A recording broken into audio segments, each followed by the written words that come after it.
Check, check, 1, 2. Check, check, 1, 2. We are live. We are live. We should be live. Are we live? We are live. We are live now. Yeah. Oh, snap. Okay. I'm gonna need to adjust my settings for my chat, because there is no way that is going to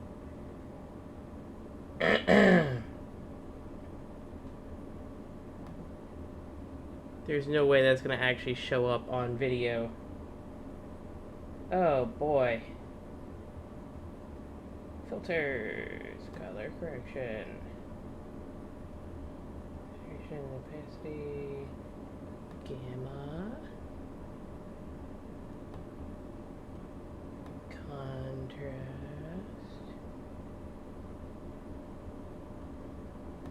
saturation, close. Did that change anything? It did not. Okay, delightful. Have you tried raising the opacity on the thing? So in in OBS, it is already set at 100% opacity. And honestly, changing stuff in OBS does not seem to be... Oh! Well, there we go, actually. Contrast.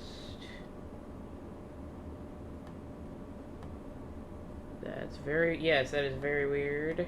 Indeed.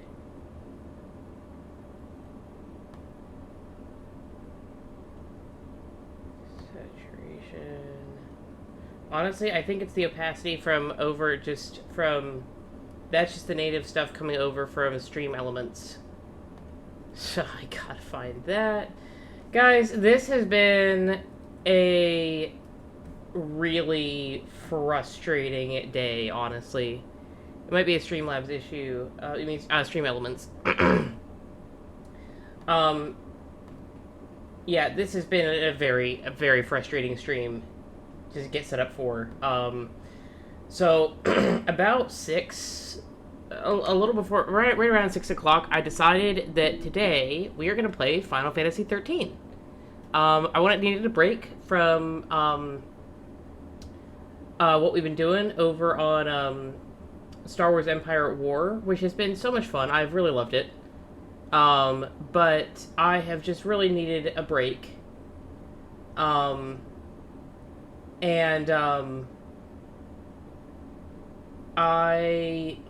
So I just decided, you know what, I'm gonna do something different. And honestly, so for me, Final Fantasy is a series I have been really getting into over about the past year-ish.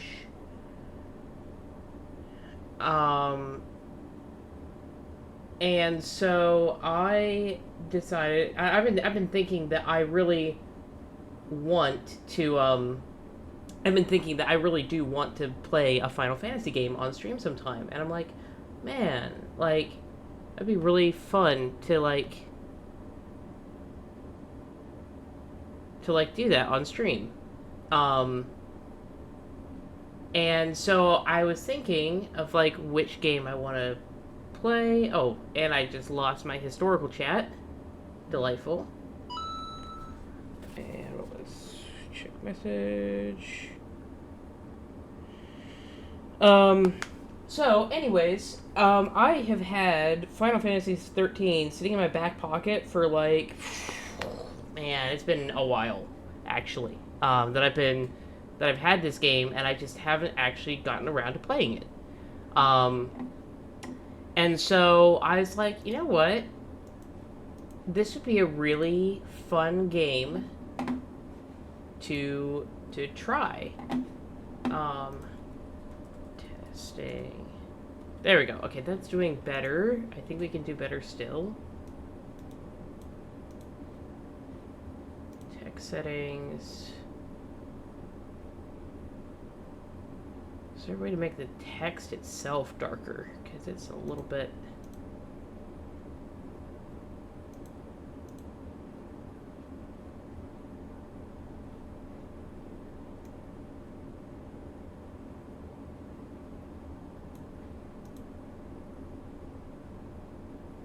So 30 seconds. Start chat. Oh, thank you so much, Shell, for spamming chat right now. That's actually really helpful. Okay. I'd love to see if we could get some more saturation on that text. Secondary text shadow? No. Hey, you know what? At least it's readable now.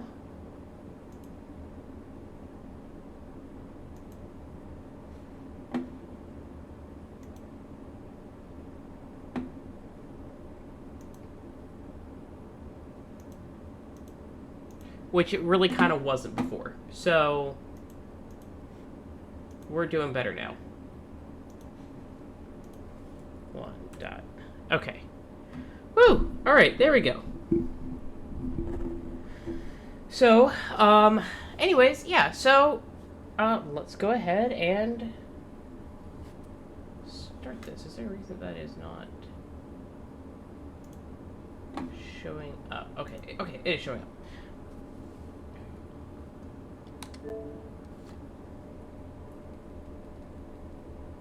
And let me know if, like, you know, any settings need adjusted.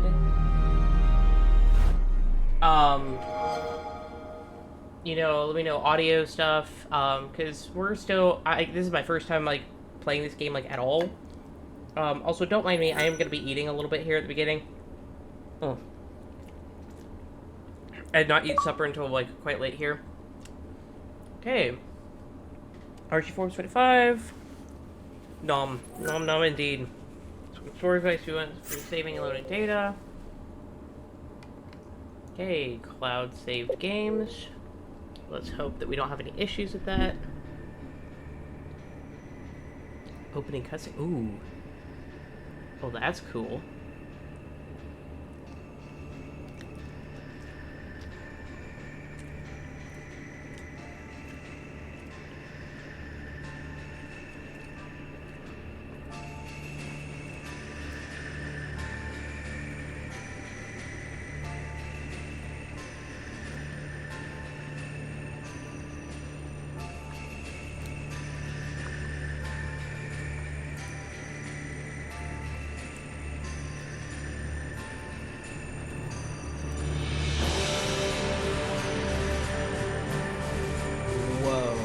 Okay, that's really cool.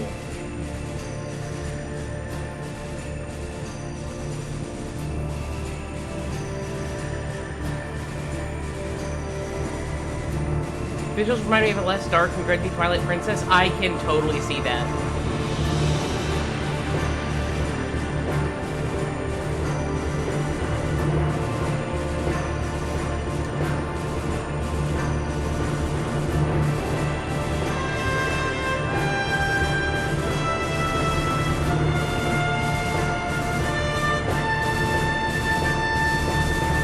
Oh yeah, this music is very hype.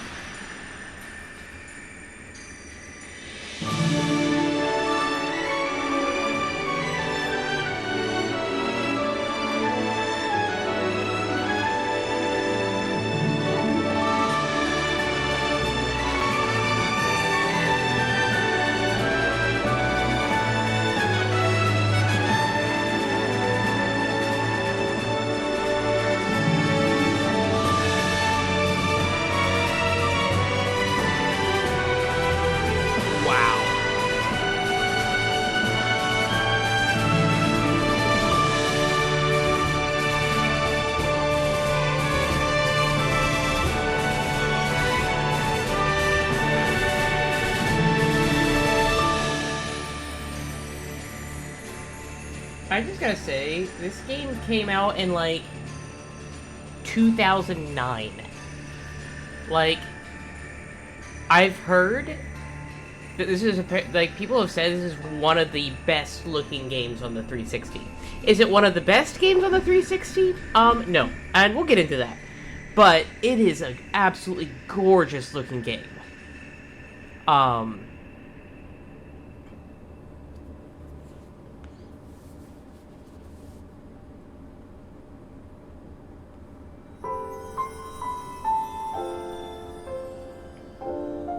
So, I will say again here, as I said before, welcome everyone to Final Fantasy XIII. This is Archie Forbes here, and really exciting to share this one with you guys, and actually to experience it with you guys. I have never played this game. I have not been a Final Fantasy fan for a very long time, little over a year. I've touched this game. I played like maybe an hour of it once. I didn't get very far. I kind of got on a binge. I started with Final Fantasy IV, and then I like bought a whole bunch of games. And I bought 13, and I actually also have 13 sequel, 13-2. I've bought Final Fantasy 15. I bought Final Fantasy 7 Remake. And then later I picked up the original Final Fantasy 7. So I've played a little bit of a number of games across several different spots in the history of the franchise. And this is one, if you know anything about the series, this game is not a particularly popular one. There are some issues with it. People have hilariously called it, excuse me, I am kind of sick right now. People have hilariously called it a corridor simulator. You know, just like walking down these huge like hallways constantly.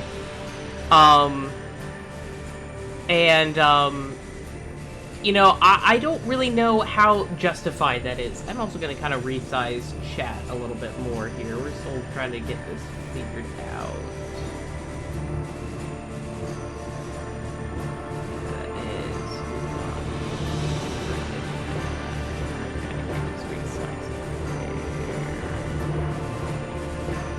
I'm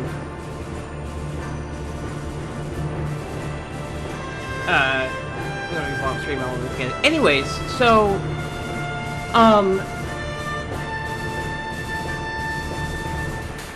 this game isn't necessarily the most popular game in the series by any stretch. It's known for having a bit of a little bit of a rough development. It was kind of rushed. It's a game that has issues. We'll just put it like that. It definitely has problems. But that doesn't mean that it can't be a good game. And that's what I want to find out here. I want to give... Oh. Whoa!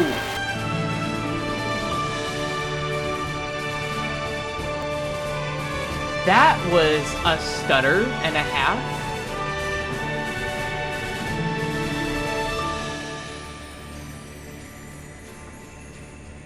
I think that was the Xbox One stuttering, but I'm actually not totally sure.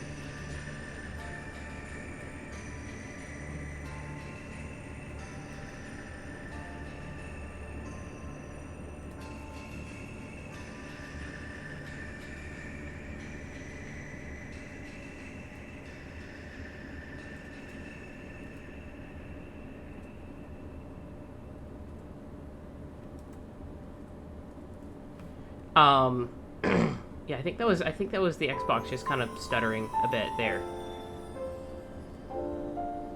Okay. We're gonna try that there. Okay, let's see if that... does any better. Please send a message in chat because we are still trying to get this nailed down. Again, all the things that, you know, can work so much better if you just kind of take... Hey, there we go. Okay, I wanted to kind of resize that a little bit. How it doing? Doing okay. Anyways, I am rambling a lot here and not doing a lot of actual gaming. But, what is my favorite color? My favorite color is blue.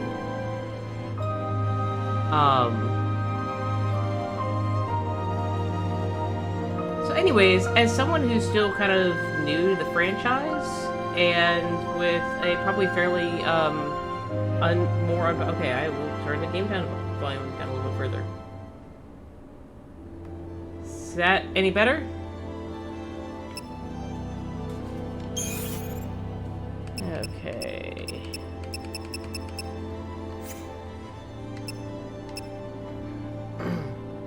So, anyways, as someone who's new, I just kind of want to give this game a fair shake. It looks super cool. I've read a little bit on the lore and kind of the setting, and it's actually really cool. So, yeah, I just kind of want to just give this a shot, and I just kind of want something a little slower paced, but also, like, a little more action, something a little more story-driven is something I've wanted to play recently. I'm a big fan of, like, really story-driven games.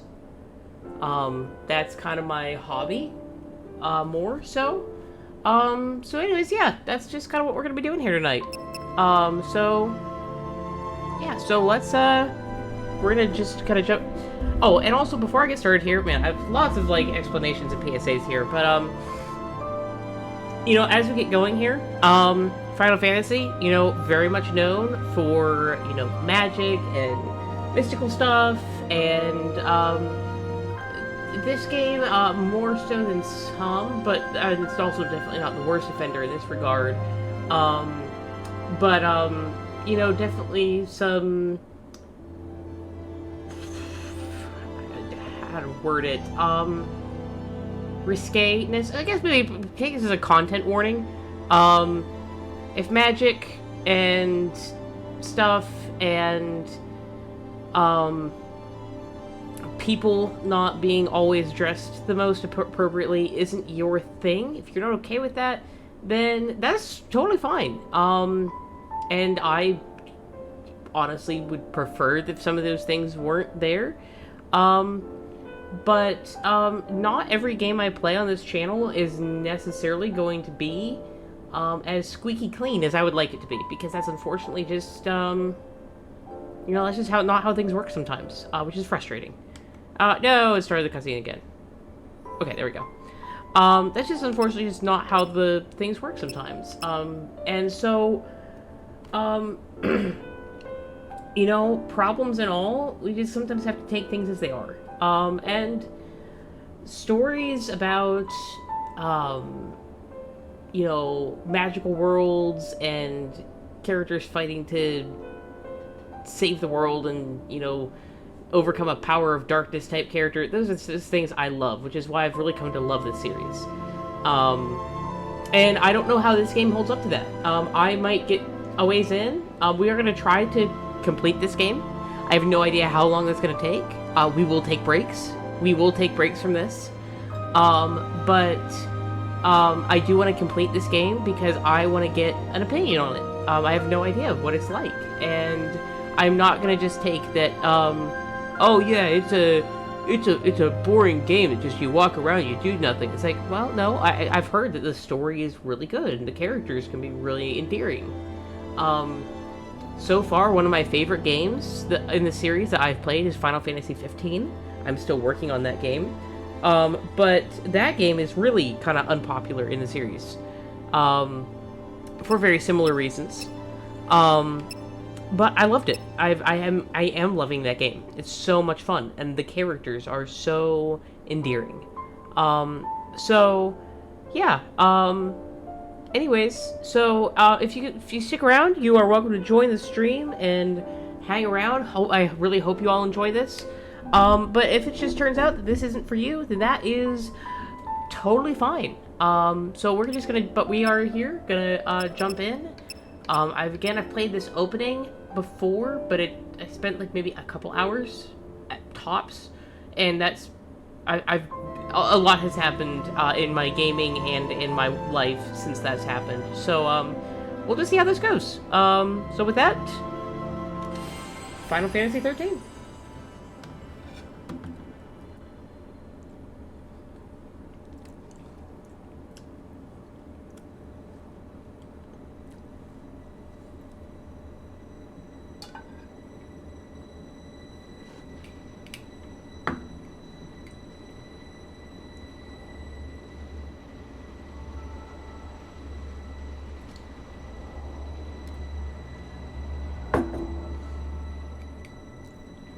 Okay, we got a world establishing shots. Oh, a train. People in hoods.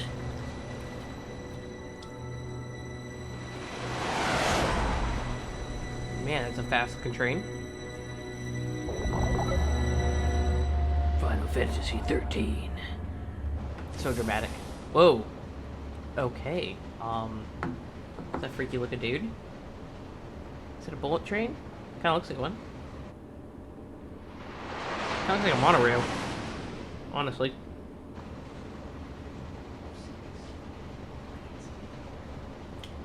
Maybe people whispering.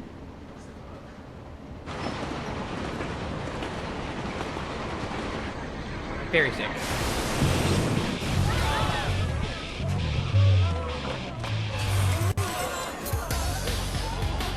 I can't hear them. I couldn't either. I think that... Whoa, okay.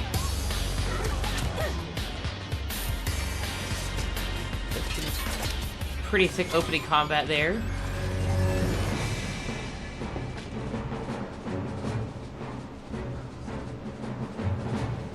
Whoa.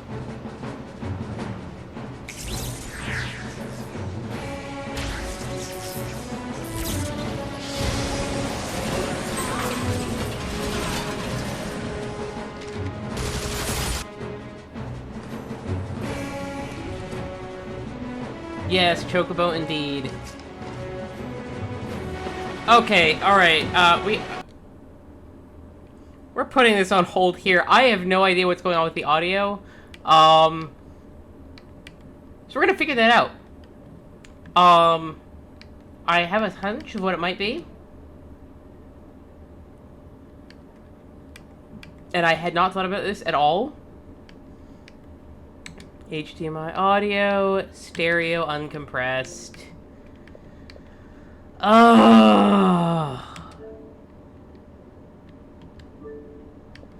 So, typically, I have my Xbox hooked up, for,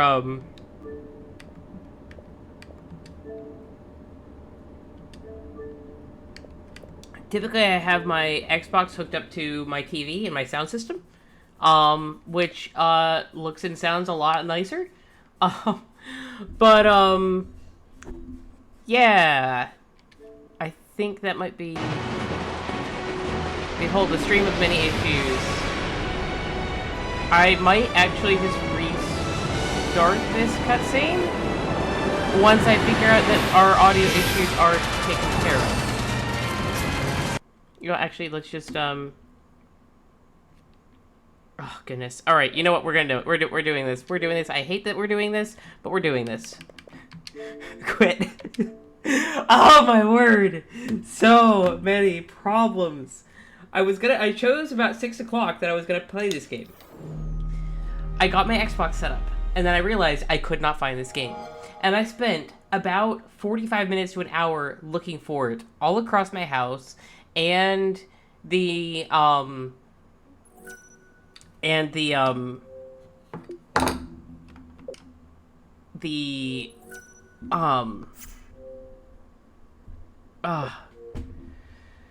I have a storage area that I have some other boxes. I hunted through everything and I could not find this game. And I finally found it after like an hour of looking. So that's why it took so long to get here. And then I've had problems getting this set up and problems with OBS and the Xbox and colors. And it has not Things have not gone smoothly for this. So this game better be worth it. The 13 days after we awoke were the beginning of the end.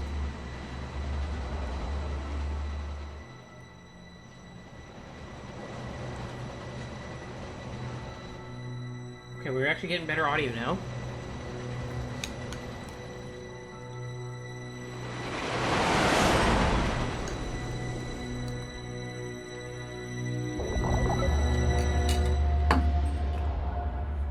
Wow, huge improvement.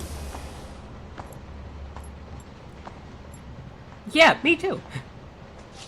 Okay, now we're back in. Dude's looking at people.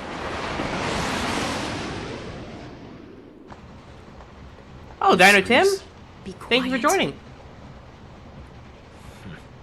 Best of luck. So we're actually just getting started. We're playing Final Fantasy 13 today. And, yeah, we were actually, this is like opening cutscene. She did it! Hands high!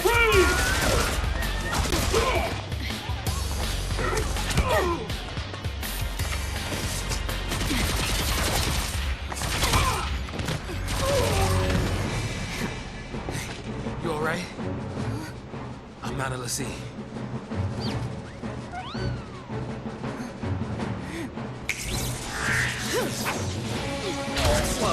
Do you... listening to the past 45 minutes? Like, to other streamers? Or just, other, like... other stuff? Or have you been, like, waiting for this for the past 45 minutes? They all want to fight. Good for them. Oh! Oh, well, thank you. Haven't we only been live for about 27 minutes?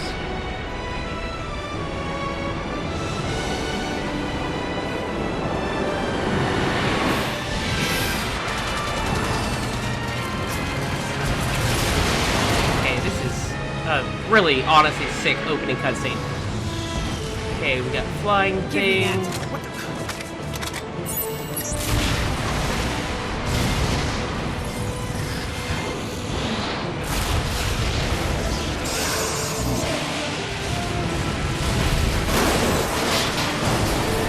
Whoa! Okay, that train is, good luck surviving that one. Everything's like that. Continue going through.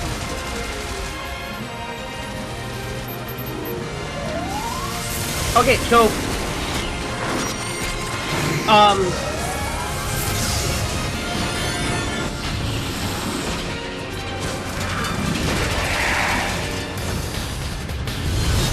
so fun thing, you actually don't have to play this series in order because, like, hardly any of the games actually connect to each other. Only the games that are officially labeled as direct sequels actually go together at all. I'm in the way!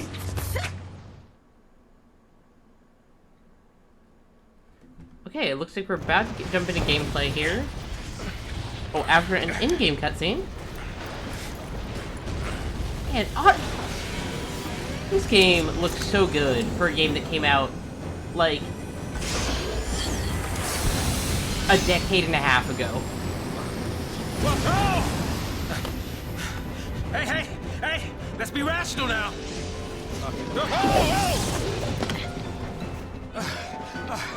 All I know that is it is turn-based and FF7. Yeah, pretty much everybody knows about FF7, which is honestly fair. We are gonna see. Oh. Active time battle tutorial. Hey, alright. We're gonna view the tutorial just for the sake of it. Before I do that, I gotta address this. Yeah, most people mainly only know about Final Fantasy VII. Like, Sephiroth is like one of the most iconic villains in gaming. He's in Smash. He and Cloud are in Smash. I mean, there's a lot of stuff like that that's like, you know, it's popular. It's very popular. Sephiroth. Okay, that is actually really funny. But, anyways, you know, 7 is a game that, like, pretty much everybody, like, knows somewhat about. And it's a shame, it's kind of unfair, because so many of the other games are actually really good, and really worth playing. My introduction to the series, I was trying to get into the series somehow, and I ended up landing on starting with Final Fantasy IV. I played specifically the 3D remake version. Absolutely a 10 out of 10 game. Would 100% recommend that one to almost anyone. We are going to play it on stream at some point, just because I absolutely loved that game. 6 is not that bad, actually. I actually almost thought about of playing 6 on here. I don't have it yet, but I'm hoping to get a copy of it soon. I've thought of playing the original version or the Pixel Remaster. I've also thought about playing the original game.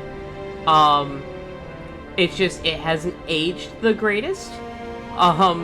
So, anyways, 15 is a game that's super underrated. Core Keeper is so good. What is Core Keeper? I don't think I have heard of that. Anyways, that's just kind of my thoughts on the series. I am currently playing Final Fantasy VII, personally.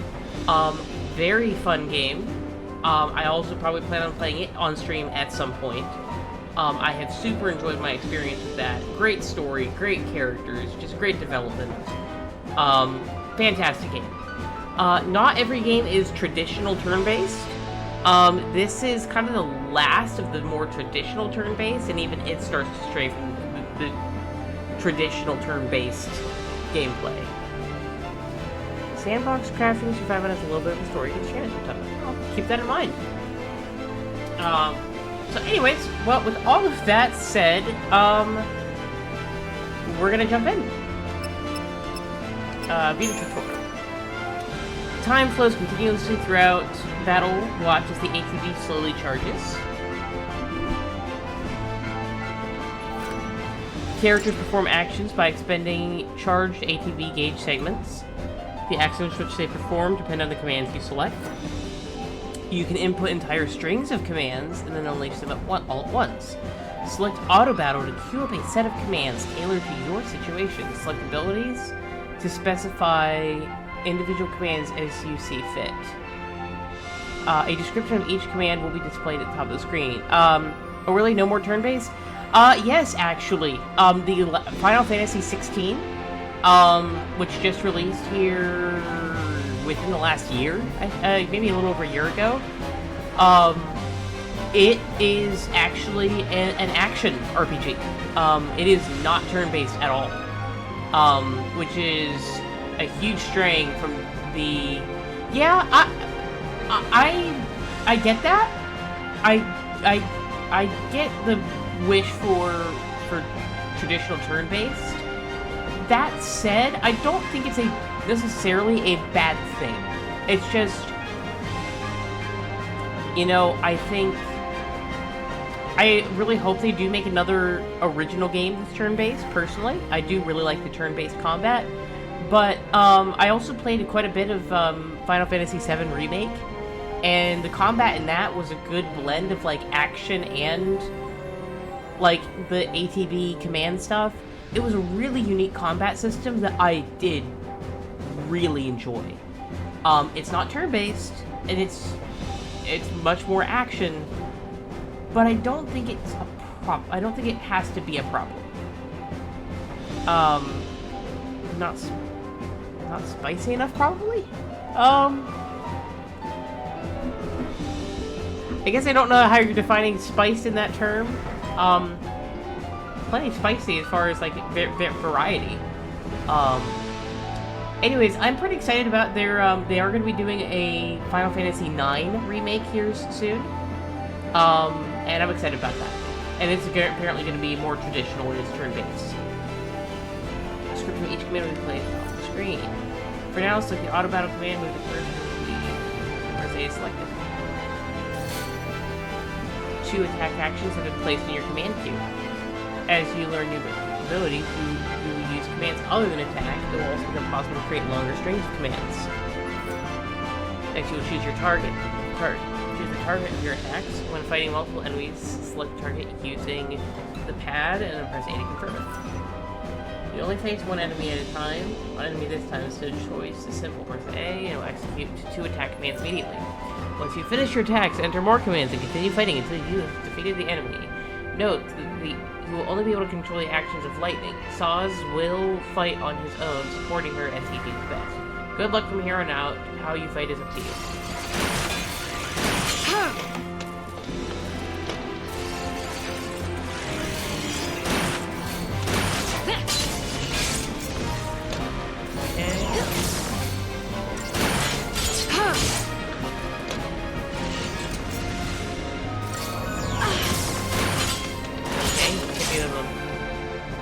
Laser thing. Oh. Oh, we getting a phase 2?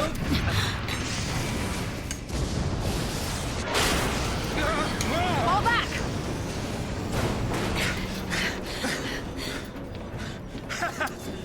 Not so tough now, huh?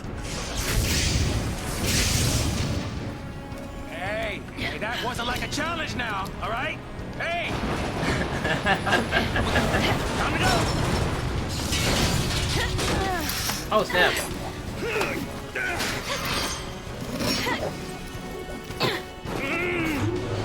I'm coming! Jump! Run, man, run!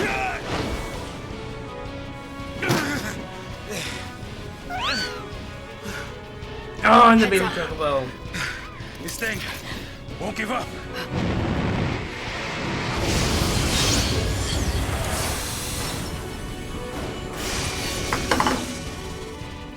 Oh, I refilled my health. Nice.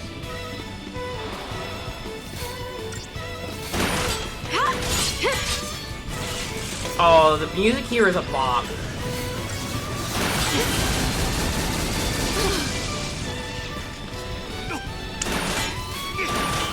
A goat rod or a British wall? Goad means, to goad someone on means to, like, you know, challenge and, like,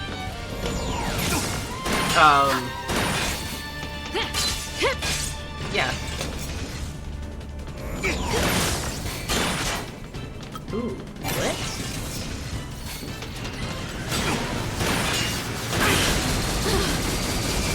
Oh snap! Okay, I need to heal. Wait, do my potions heal all allies?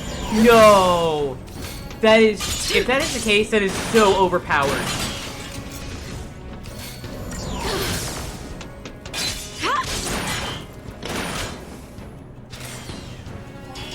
Oh, we got him? We got him! Target time, 2 minutes. Initiative bonus, 1. So battle duration, 123 points per second. And when anyone... Nice, let's go! And we got 6 potions.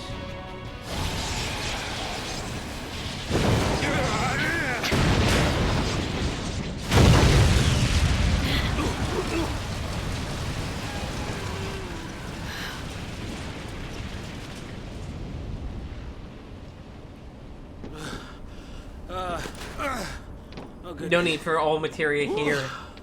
Oh, I was only...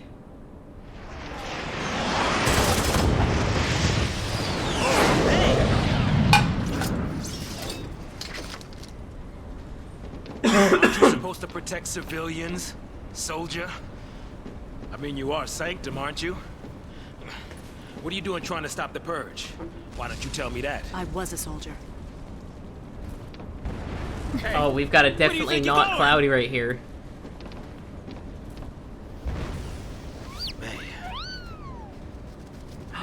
Oh, it's so cute. Chocobo, we just can't catch a break, can we?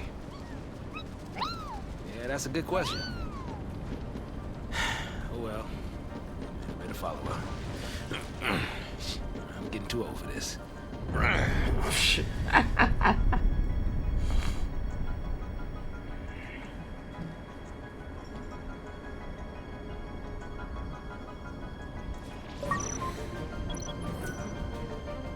Current camera control, standard,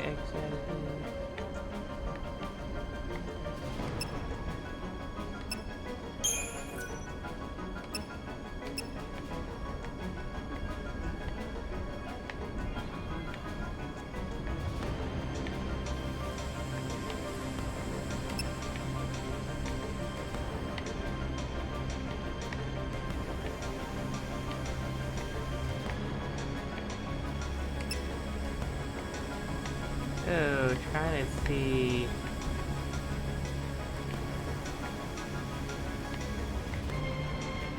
Yeah, actually, I'm gonna go with that. Yes.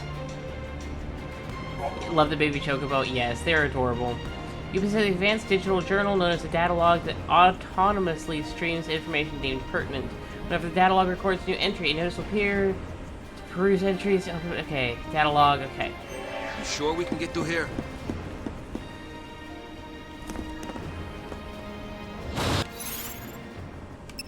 Oh, thank you. I've been looking for settings for a while because I want subtitles on.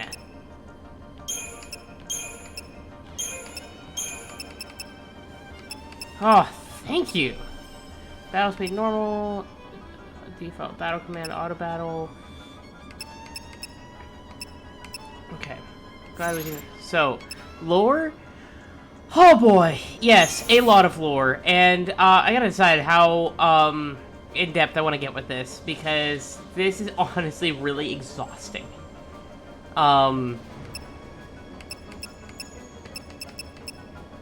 So the problem is that some of the game's kind of, shall I say, crucial lore for context is walled behind reading. Stuff that honestly should just be in the game. So I think we're probably gonna read through a good chunk of it. I don't know if we'll read every single entry, or at least we might not read them all word for word. I might just have them on screen. Let you guys pause if you like. I'll read them. I'm gonna read some of them out loud. I might not read all of them out loud. Some of them you guys might just need to just watch and pause the video for a second if you need to. Anyways, yeah, so Chapter 1, Defiers of Fate. Lightning and Saws are held aboard a military purge train, along with a group of civilians destined for exile. In stark contrast to the uncertain and despairing people around her, Lightning appears determined and focused.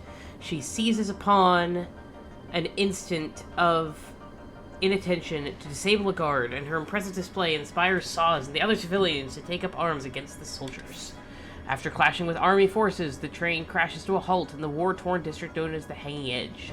Saws attempts to figure out Lightning's angle, but she knows she shows little desire to share. The former soldier throws herself into battle without the slightest hint of hesitation. What could be driving her? Who's the third person watching with us? I don't know. Whoever you are, third person, feel free to join in chat, and welcome to the stream.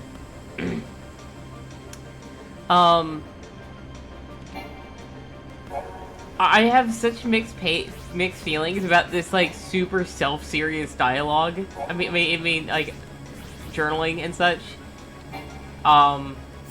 Very intense. A little overwhelming. But we're gonna get there. Map. Hang Edge. Inventory. We got a lot of potions, especially if... Oh boy.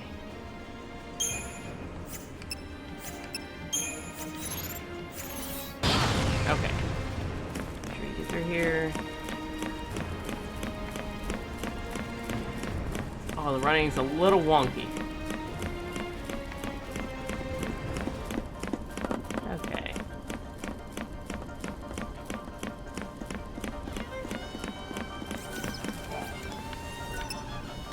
Oh, shop?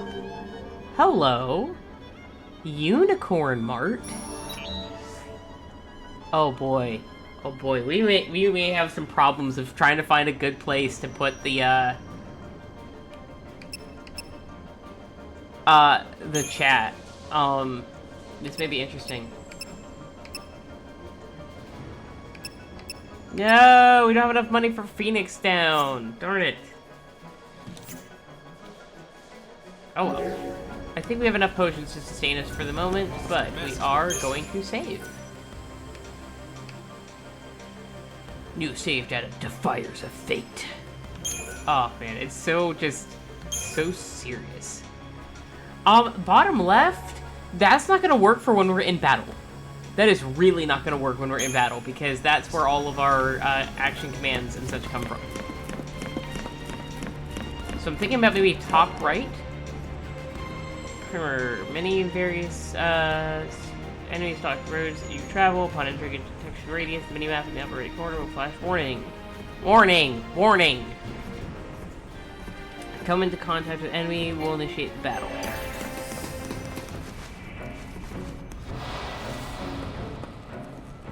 Okay, auto battle. We'll do ICOM coordinate.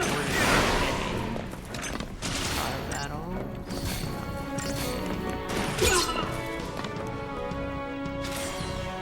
Oh. That was easy. Oh, they didn't drop anything. Oh. What do you suppose this is? The army leaving its toys out now? No, I want to interact with the thing. I want to interact with the thing. No. Sadness. Okay, can't do a thing.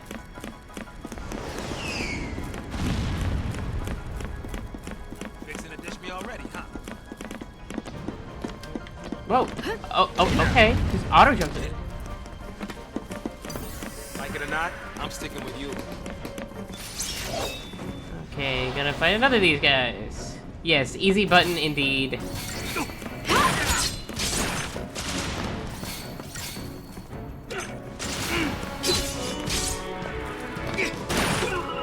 Oh, really? Okay. Yeah! Alright, we're gonna probably just kind of try and churn through some of this a little more quickly. But we are probably gonna fight a lot of the random... I guess they're not really random encounters. The circle denies your interactions.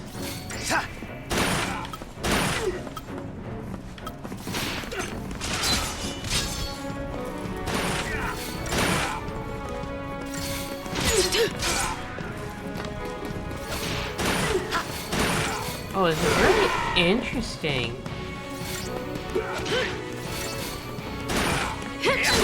It's really kind of cool seeing the kind of dynamic. It's turn-based here. Well, I mean, it's action timed based. Which is, you know, Final Fantasy's shtick since like Final Fantasy IV. The whole ATB meter and all that. But it's really cool to see it like.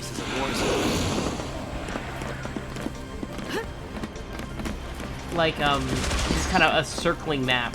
Really cool concept. I like that. This place is kind of awesome. Like low-flying things trying to kill me. That's a mood. Honestly, this place reminds me a lot of Midgar, from Final Fantasy VII.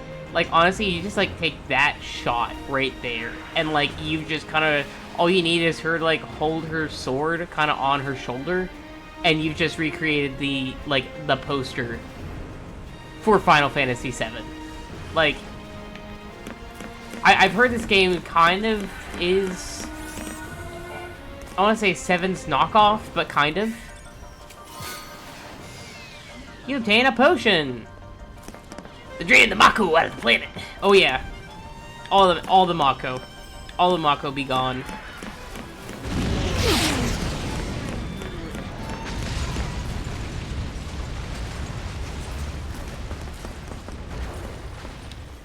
Not wanting to get purged, I get.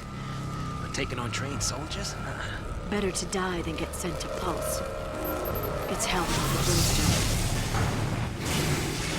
Yeah, well, hell's not sounding too bad. Because this place ain't exactly paradise. Domesticated peacekeepers. Nothing to worry about. Well, maybe not for a soldier girl, but I'm trying to say, hey! Alright, did they give us a new event? Okay, no. Yeah, Dino Tim, so, Mako, that's a joke from Final Fantasy VII. The whole thing of that game is that, this big power company is draining the planet of this, like, special, like, magical life source thing, and it's called Mako. and one of the characters, and especially the way they voice him in Final Fantasy VII Remake, he's really funny, because he's just like, oh, they're draining the Mako out of the planet! And he's just, like, going on and on and on, and he will not shut up about it for, like, a long time.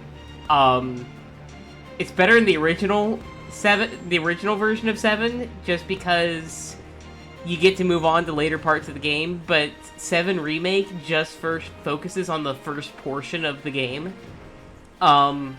where that particular character is very prominent, and it's super funny. It's super funny, as he's just, like, going on and on and on. And just the way he says Mako is just really funny. So, yeah, context. Okay. Okay, you know what? We're gonna try ability. We're gonna blitz. We're gonna blitz this guy. Ooh, did we do some, like, bigger damage?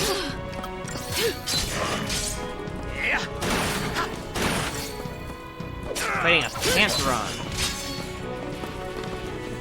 Storm patch yourself. Well, thank you for that. That's an AoE, bro? Yeah, I saw that. I will definitely keep that in mind when I've got people bunched up really close. Oh, we got a stagger. Nice. I don't entirely know how stagger works in this one, but I know in 15, the game... 14 is a kind of a... 14 is an online RPG, an MMO RPG. So it's a little bit different. Yeah, you must be real nice from up there. 15 has a really cool stagger mechanic of, like, you deal enough... Yeah, stagger equals big damage. Yeah, exactly. It kind of also, it kind of stuns the enemy. Really cool mechanic. Alright, we're gonna save again. Actually, shot? How are we doing on gil? We only have 200 gil. Man, they are kind of stingy with gil. Well, if I remember correctly, I want to say I heard somewhere that, like,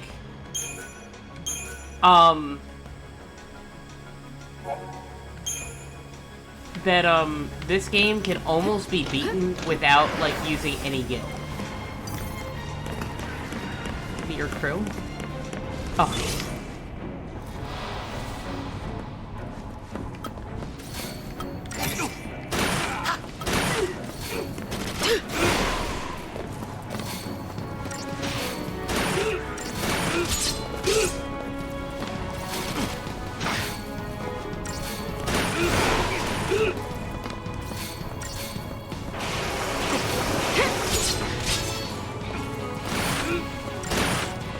Okay, Sauce is looking a little rough. Oh, okay, but he's doing better now.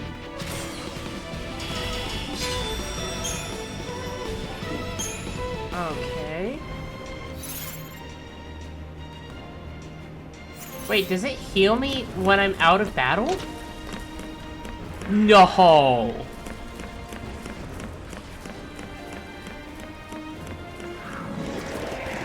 Wow. Oh boy, there's people taking on...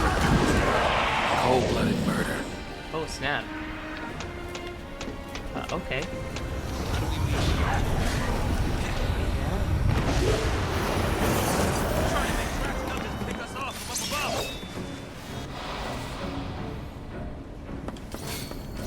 Oh my goodness, they...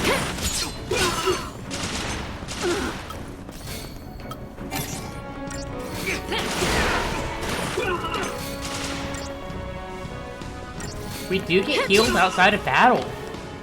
Nice. That's amazing.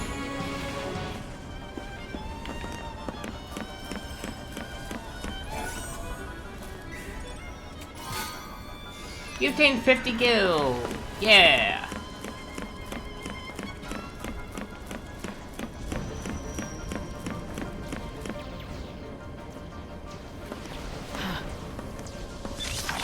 Preemptive strike.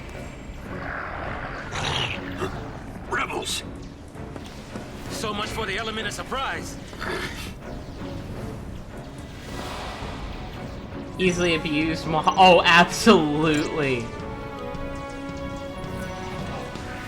View the tutorial. If you run slow in combat, use items.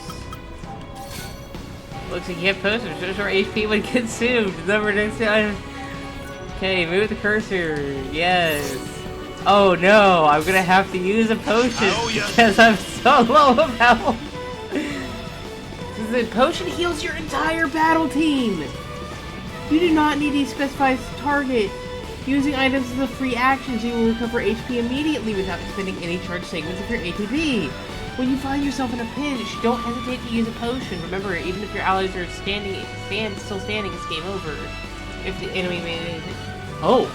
Remember, even if your allies are still standing, it's game over if the enemy manages to KO lightning. Okay.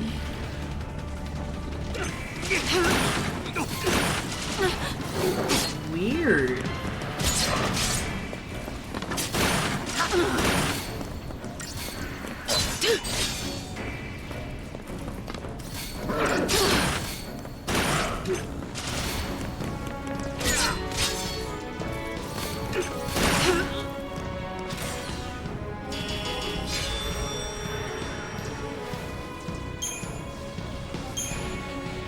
Yeah, it's nice that it does heal me automatically out of combat, but I don't really like the whole...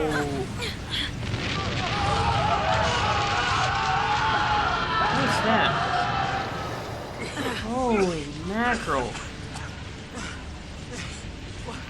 Do we turn back? There's no time. Then what do you suggest we do? Quiet.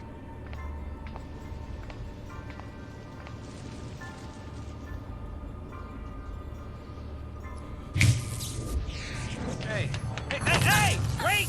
No, don't leave me! Let go! No, hell no! You're my only way out of here! No!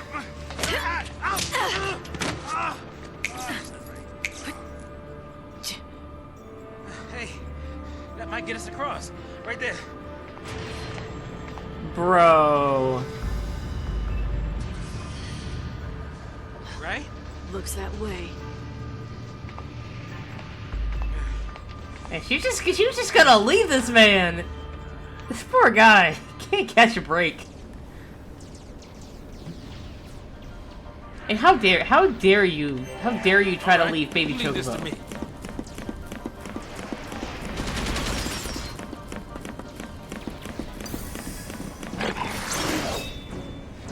There'll be a lot of these guys.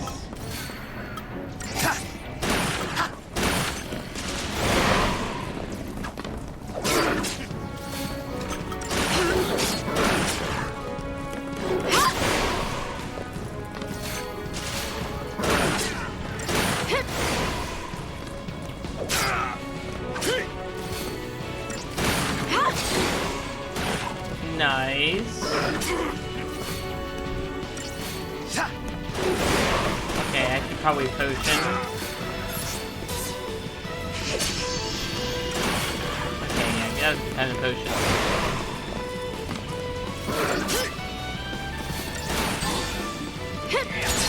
These Pantherons, like, really have a ton of HP for where we're at right now.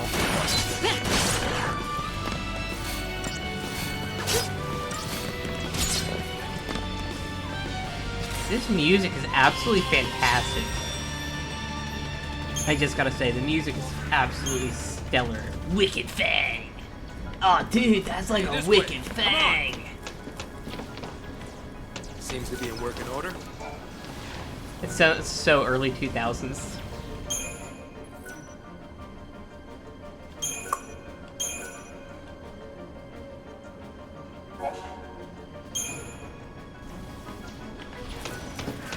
Hey now.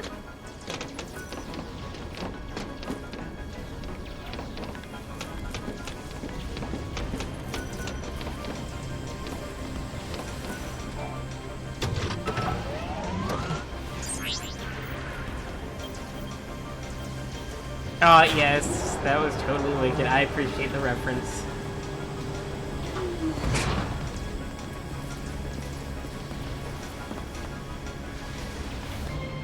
not our lucky day.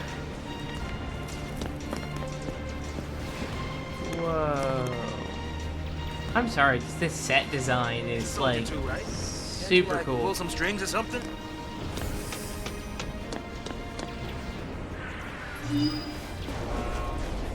Deportees, are we? Weapons down. I'd hate for this to turn ugly. Turn ugly? He wants to kill us without a fight. Time's up! Oh snap! Hey, that is honestly a attack chain. Oh, attack chain. Okay, to initiate an attack chain, first select auto battle or attack from the abilities menu. Okay. And choose the Xiii Marauder as your target. Attack.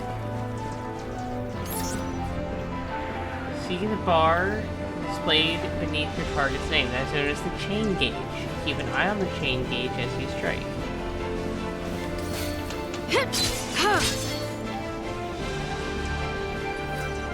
When you attack an enemy, its chain gauge fills. Hit home and the percentage beneath increases. This percentage is called the chain bonus. The more times you hit an enemy, the more damage it will take from subsequent attacks. Continue pummeling this Xiii Marauder, boosting your chain bonus until the gauge is full.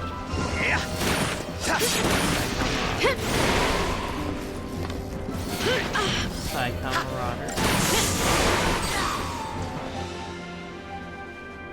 Okay.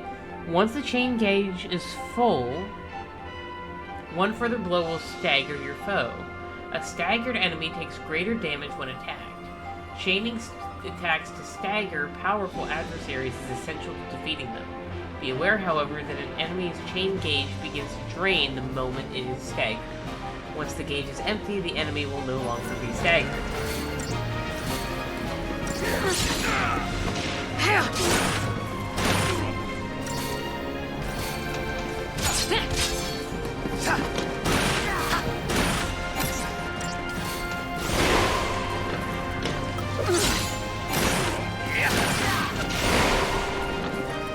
Oh, come on, we almost got him down. Oh, we got the other guys all down.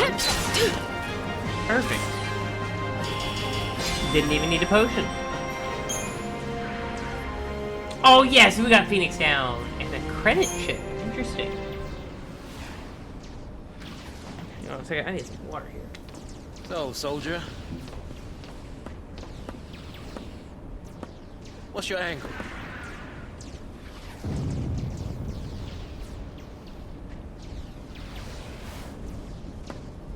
What?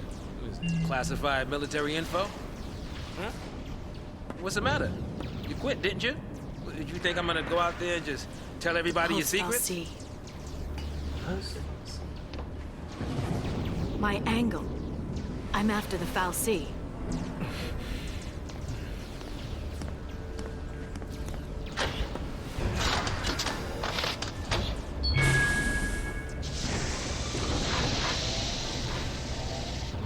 Still happy you tagged along.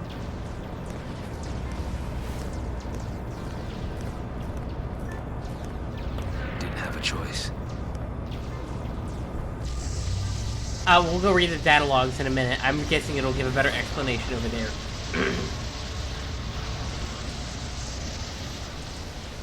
Yeah, more reading. On behalf of Cocoon's citizens, I would like to thank our brave false pioneers and express our best wishes for a successful relocation. Your noble and selfless sacrifice ensures the continued safety and peace of our society. Were it not for this remarkable gesture, every resident of Cocoon, your family, your friends, your neighbors, would be exposed to the dangers of the world below. By choosing to leave Cocoon and participating in this migration, Migration? More like extermination. Huge. You stay here. Sorry. I didn't mean to. These people need heroes. Here. You keep your cool, and they will too. You got it? Got it. What's our motto? The army's no match for Nora. Attaboy. I need a hero. I'm holding out for a hero to the end of the night. The Resistance Front. Okay, so tell not show kind of lore.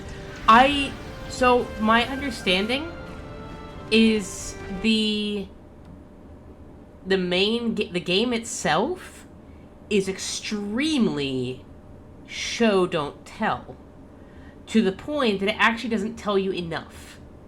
Like, it just assumes, like, oh, we got people and there's a resistance and there's these guys, we're going after Xiii, whatever those are, and you're a soldier and there's a war going on, and Pulse and Pioneers. Like, I mean, there's just so much thrown at you, and it doesn't give you enough context to really know what any of those terms mean.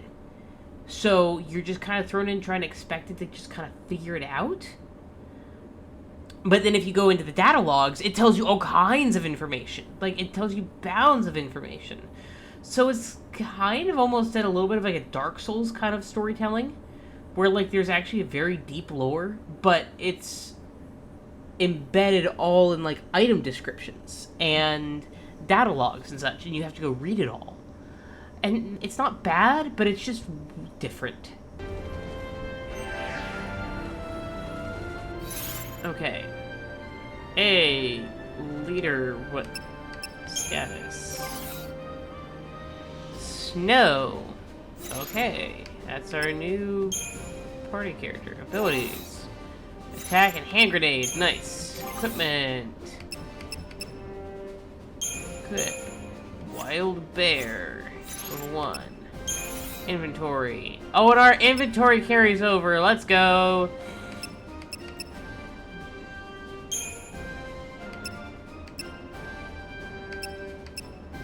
Electronic pass granting access to the unicorn, survival knife, lightning's birthday present, interesting. Data log, digital journal, autonomously streams potentially useful data. GravCon, personal gravity control device, interesting. Currency used for military remuneration can be sold for a premium, interesting. Alright, data log. Okay, I may need to, like, move the I think I'm gonna have to like shrink the chat for a minute here while I like catch up on some of this reading here, because yeah, we're gonna have to just kind of put that up there for the moment. Oh man, okay, data log.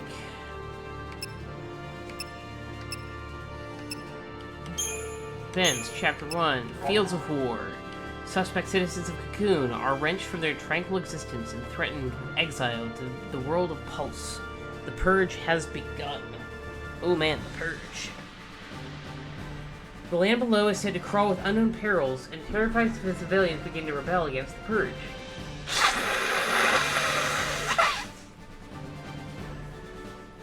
Tiny chat, yes indeed. Said unknown perils and terrified civilians begin to rebel against the Purge. A revolt also occurs on the train transporting Purge deportees. As Lightning's battle against the guards galvanizes the other prisoners into action, the train comes to a halt in the district of the Hanging Edge, now a hellish war zone where soldiers open fire indiscriminately upon civilians. Lightning makes her way through the middle of the conflict, all but ignoring her uninvited companion Saz. She seems determined to press onward, even when the path before her is destroyed by military strikes. Okay, another rebellion. The peaceful citizens of Cocoon live in constant fear of invasion by the forces of Pulse, the world below, and supposed home of terrors unknown. Were even a single Pulsian agent to be discovered on Cocoon, panic and civil unrest would be sure to follow. threatening the very fabric of society. To prevent such a calamity, the Sanctum, Cocoon's governing body, initiates a purge. A government initiative officially entailing the deportation of all those who may have come into contact with corrupting and Pulsian influences. However, the Sanctum Army is now brutally slaughtering the citizens they were supposed to be deporting. Realizing that the Purge is nothing more than a massacre in disguise, Snow leads the young freedom fighters of Nora in an effort to protect the Purge deportees from Sanctum soldiers. Okay. If I had to take it... Okay, what do you bet that, like, this is all just a big control issue? It's a war of disinformation. Like, what do you bet that at the end we're gonna find out that Pulse is actually, like, a super cool and chill place, and it's a really, like, good place for people to live and such, and it's very hospitable, but, like, and it's actually not that bad down there, and it's just that the people in Cocoon just want to have control, like, the leaders of the society just want to have control over everything. Calling it now. Calling it now. The 13 days, day 13, exile. A false sea of Pulse origin was discovered within the vestige of the outskirts of Podum 2 days previously, having apparently spent centuries in hibernation, with humans none the wiser to its presence. The Sanctum deemed the potential contamination by Pulse magic a risk too great to overlook, and immediately enacted legislation permitting the Purge, an involuntary removal of the Fal'Cie and the entire population of Bodum from Cocoon. The deportees were told only that they would be transported to Pulse. Okay. Stream this. Pulse. Resting in Cocoon's shadow, the sprawling and enigmatic lower world of Pulse is home to a multitude of terrors. The land is commonly believed to be inhospitable to human life, and a strict ban on interworld travel forbids citizens of Cocoon from venturing there to challenge this hypothesis. See. Not even members of the Sanctum's upper echelon can claim to have seen the surface with their own eyes. But the attempted invasion by the world's savage armies centuries ago is well documented. Widespread fear of a repeated assault persists among the populace even today, with colloquial references often likening the world to a manner of living hell. Locales. Cocoon. Ooh, oh, that's cool.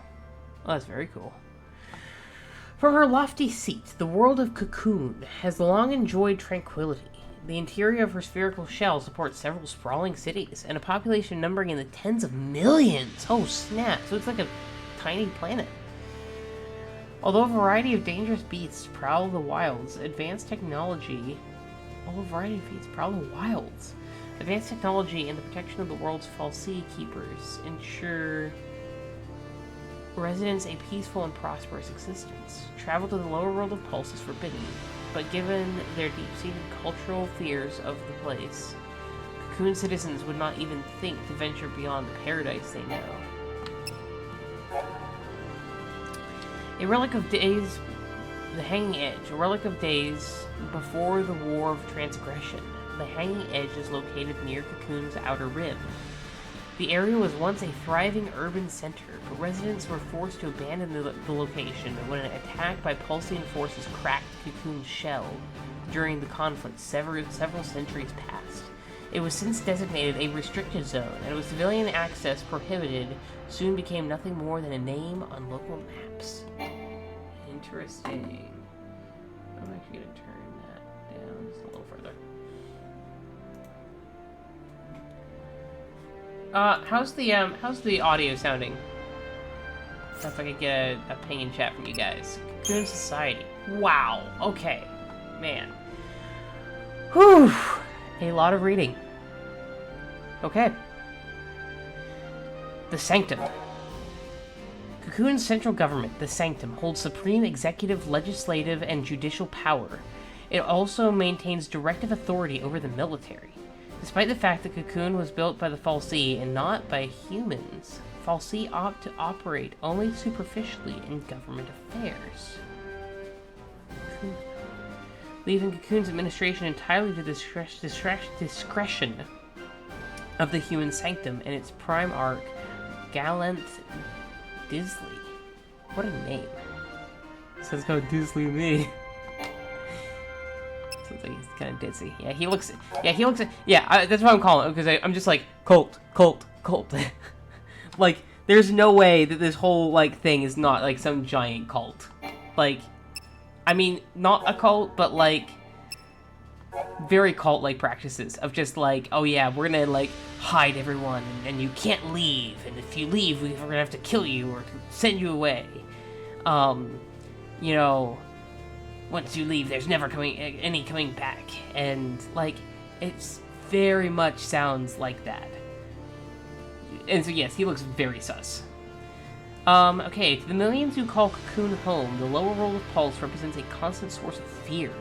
Suspected association with Pulse means stigmatization as an enemy of the state and all mankind, even for born and raised citizens of Cocoon. Yeah, like, oh man, okay, this is all gonna come up, the threads are gonna come apart, and we're gonna see through this so badly later. I'm calling it. The recent discovery of a fal'Cie from Pulse near the city of Bodum caused widespread civil unrest after placing the city's entire population under quarantine due to the possibility of contamination. The Sanctum then announced its intent to forcibly relocate the affected to Pulse in an emergency measure dubbed by authorities as the Purge. The paramilitary organization known as Nora is a group composed of like-minded youths assembled by Snow and self-funded by the operation of a seaside cafe in Bodum. Functioning as a neighborhood watch of sorts, Nora members patrol the vicinity of Bodum for trouble. Most often, trouble consists of encroachment by dangerous forms of wildlife. Nora has never openly acted out against the Sanctum prior to the Purge, and because of this, the military had been content to turn a blind eye to the group's activities. Okay, I think that's everything for now, but I am just going to go through this just so that I can get all the things marked off. Auto talk. Other characters you encounter will explore, you often be spoken to or hear conversations automatically do not require action on your part. Button press to initiate. Okay. Indicators. Including points the crowd where it's possible to jump over and okay. Object interaction, cutscenes. Battle basics, battle results, speed, currency rating, points per second, pre-play, bonus, chain and staggering, okay. Exploration, enemy encounters, many various enemies, stalk the roads that you must travel, entering an action radius, okay. The main menu, area maps, the data log, which we will be seeing a lot of from the sounds of it, enemy intel, soldiers, enforcer, notes, unremarkable, Gordon, relatively low HP, airborne, unremarkable, Psychom Elite, Psychom Marauder, low stagger threshold. Sir, how is this going? How much is it going to be on this? Oh, that'd be so funny and so horrible to just, like, give a test on this. Like, how much you know. Oh, man, that'd be awful. Annihilators. Oh, my word. Okay. Oh.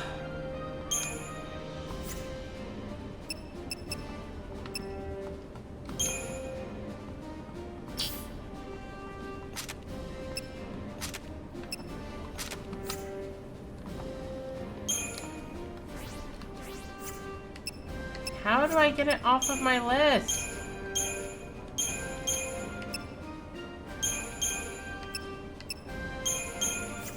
Okay, that's really annoying.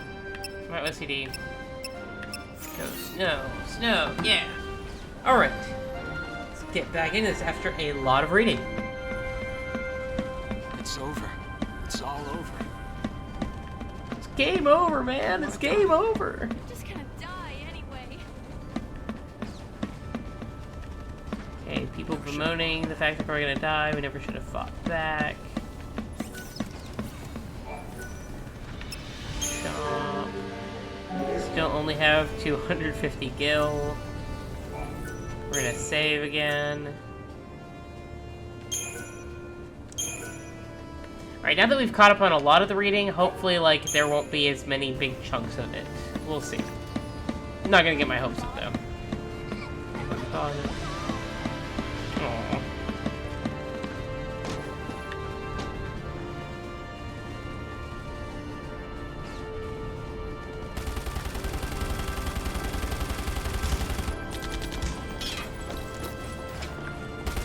This is crazy. Then take a nap. Really? Can I? Sure. And when we're taking a dirt nap, you can save them all. No, that's even worse. Bruh. No dirt naps today. We're all in this together. Our enemy's the Cocoon Sanctum. The dreaded Psycom, no less. What's to dread? Psycom's nothing but a whole bunch of bluster and bullying. They've got nothing on Nora. Well, we are the heroes after all. Let's prove it! Yeah.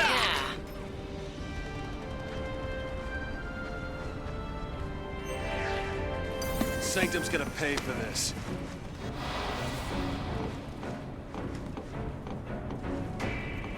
Wrapped up and ready!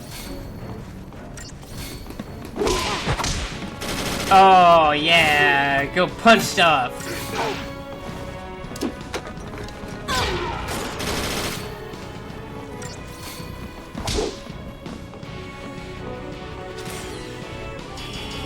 So I'm gonna take a guess that he's our monk for the game. Show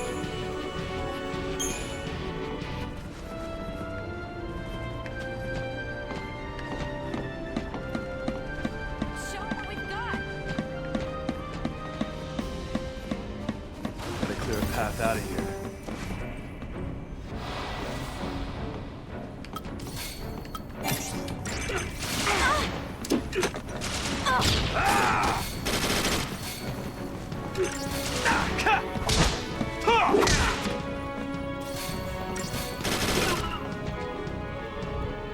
Okay, I already kind of like this guy.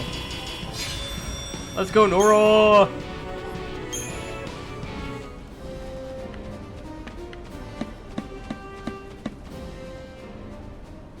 So many cutscenes.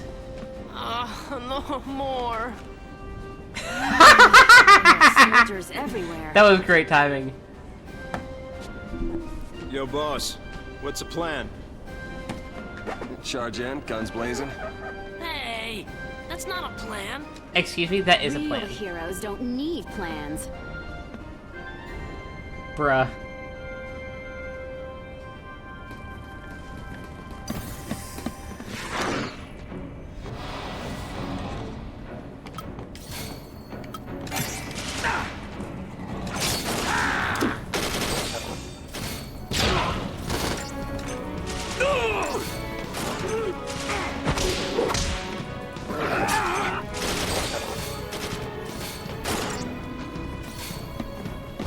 Oh, yeah!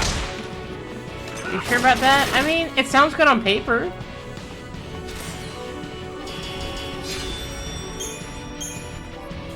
Oh, we got some Phoenix down. Nice. That is really nice to get. Same plan as I feel always. like you can attack for Hit 'em bonus hard, damage inflicted hit 'em before each again. battle. Oh yeah, that'd be nice. Actually, I'm gonna rearrange the stream again just a little bit. Chat. Make it just a little bit bigger again. That'd be really nice. Okay. And we're gonna just a little bit again. Okay, that's good. You're the only hope these people have.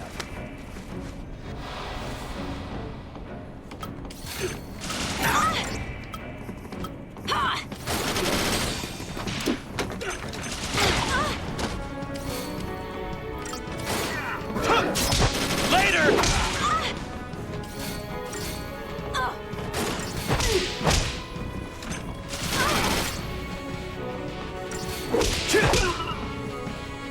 Most games I've played, you can just by hit.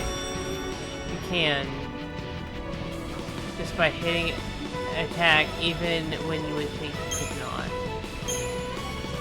Yeah, it'd be nice if there was like a preemptive like damage before pre-battle damage.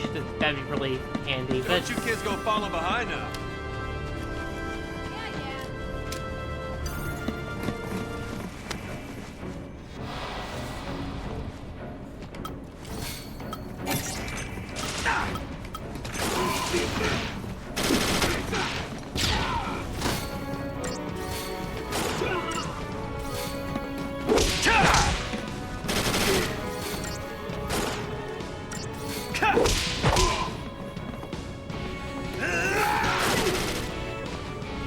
nice.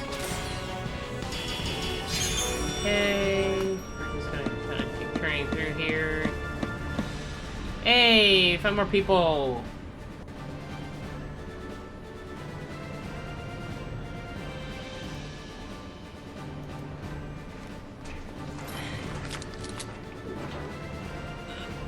Excuse me. You all okay?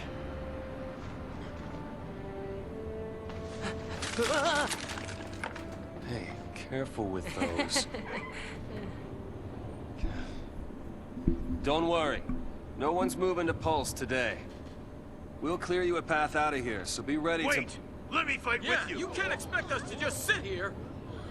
Good help. Yep. Please, let us help! Alright, generic NPC, who's probably not going to Okay, live past then. the next few minutes. Volunteers front and center. Here, take this one. Here you go. And one for you. Count Go me for in. it. Here's yours. Take care now. Mom? Don't worry. Huh? So I just Hold it steady. Yeah, feels good. Yep, nice. Can you show me again? You got it. Alright, that's my alarm.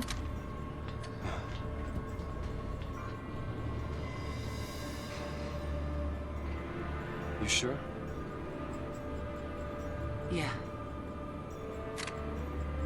Moms are tough. Right. Okay, It's the last one, boss. All right, last one. Somebody take it. No. Yeah. no, and oh, Push comes to shove. Keep him safe. First impression of snow? All talk. yeah, character All right, named lay mother, low leaving and her you'll be actually fine. named We'll son. clear out the area. Oh yeah, I thought I had got a chance to comment on it. Yeah, I'm like, there is, yeah, We're going home together. it's like a character who's clearly not surviving this. That's like number one. That's like, oh man, Right! New recruits, on me! that's so tragically funny. Come on.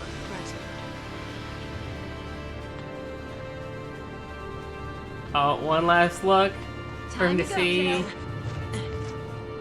He sees her one last time, and that's the last we're gonna see of each other. Calling it.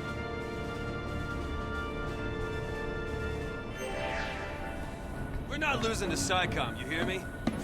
Be a piece of cake. Oh, another catalog. Oh, an iron bangle. Oh, let's go. The only thing she was missing was the side braid.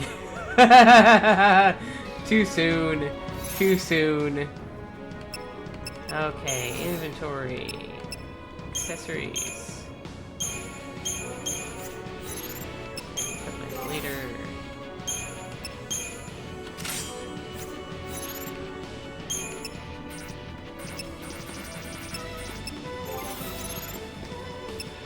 Okay, so they're basically guest party members. Oh, events. Chapter 1. The Warpath Home. The Purge is a Sanctum initiative designed to protect the stability of Cocoon. Holy mackerel, they're doing a lot of recapping. However, the relocation is simply a facade to cover the massive shortly ensues. The government's true goal is to brutal extermination of all possible threats to a peaceful society. Having discovered the horrific truth, Snow leads the members of Nora against the government soldiers of Psychom.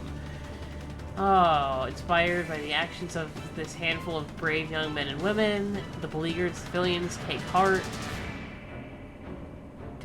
and join the battle in hope of returning to a normal life. Among the citizens who stand against the forces of Psychom is a mother who wishes for nothing more than to protect her son. Oh. Cocoon Society. Psychom. Also, this HUD menu reminds me a lot of Sonic Unleashed. I can see that. I haven't played a lot of Unleashed, but I can see it. The Sanctum military is composed of two main branches, the Guardian Corps, responsible for maintaining security in various jurisdictions throughout Cocoon, and Psychom, Public Security and Intelligence Command. Psychom and its elite special ops unit charged with protecting Cocoon from pulsing incursion. In contrast to the lightly armed Guardian Corps, Psychom employs an array of advanced heavy weaponry and cruiser-class airships. As Psychom bears responsibility for any and all threats to Pulse origin, it was Psychom who conducted the purge. Okay.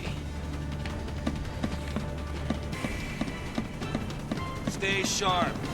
Don't want to make their job any easier. Sorry, boss. Oh. Save.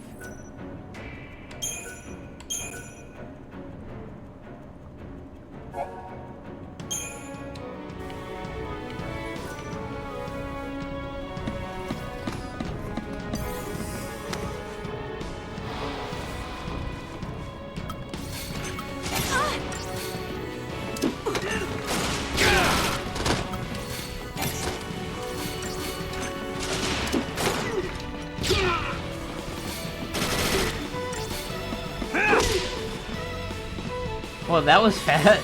That was easy.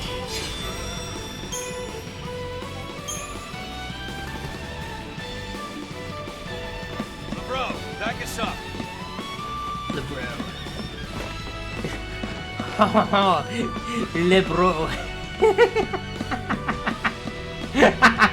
I don't know why, that struck me as really funny. I'm just imagining, it's like, instead of bro, it is the French version, Lebro. High damage AoE OP. Oh yeah, that should be an emote sometime. Which one should be an emote?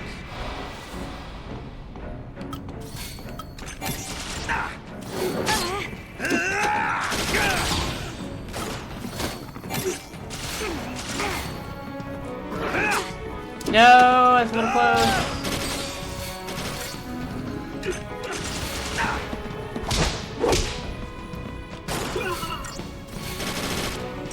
Yeah, that was easy. Would be a pretty. That'd be a pretty good emote.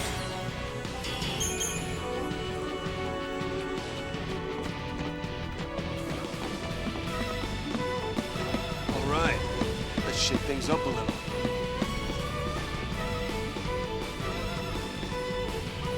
Mobilize Beta Force! Put down the resistance!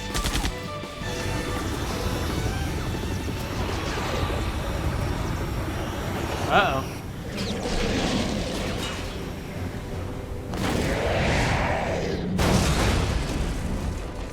Heroes don't run from fights.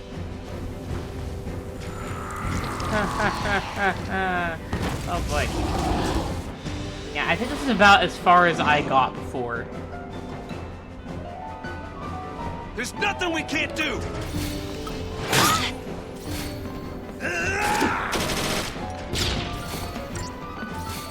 Beta Behemoth.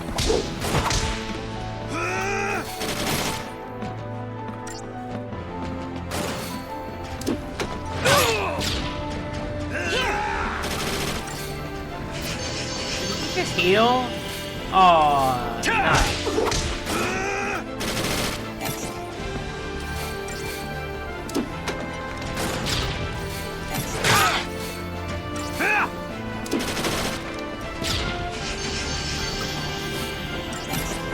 Well, that's nice. We just have a healer in the party right now.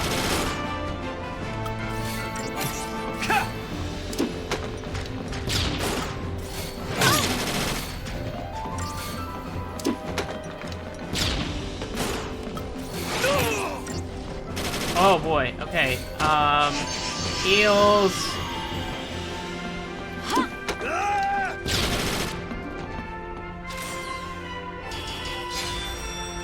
Oh. My potions.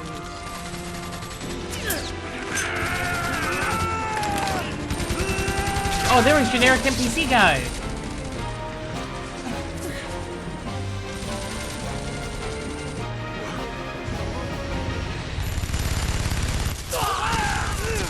No! We got trouble! No kidding. Stay down.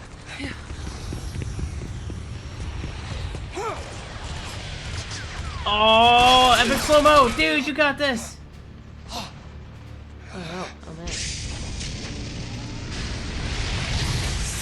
Oh, that doesn't look good.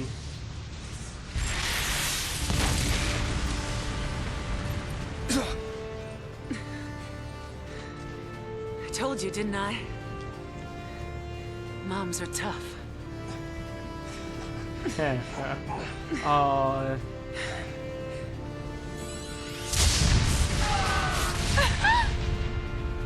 Are you sure about that?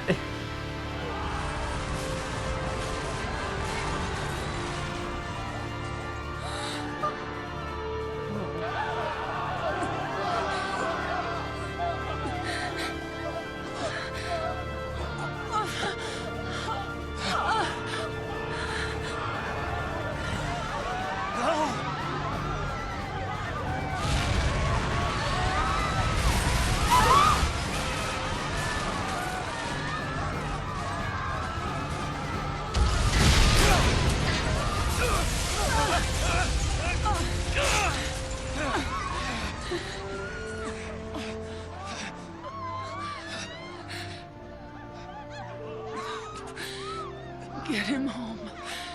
Please. Hold on!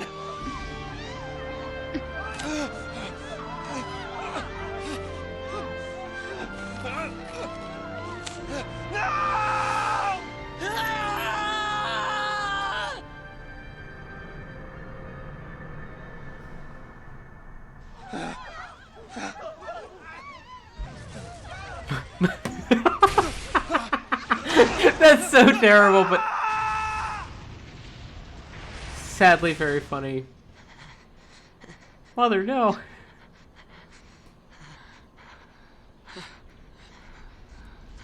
Yeah, I really wish that she'd at least had a name. Come on! We have to move! Right.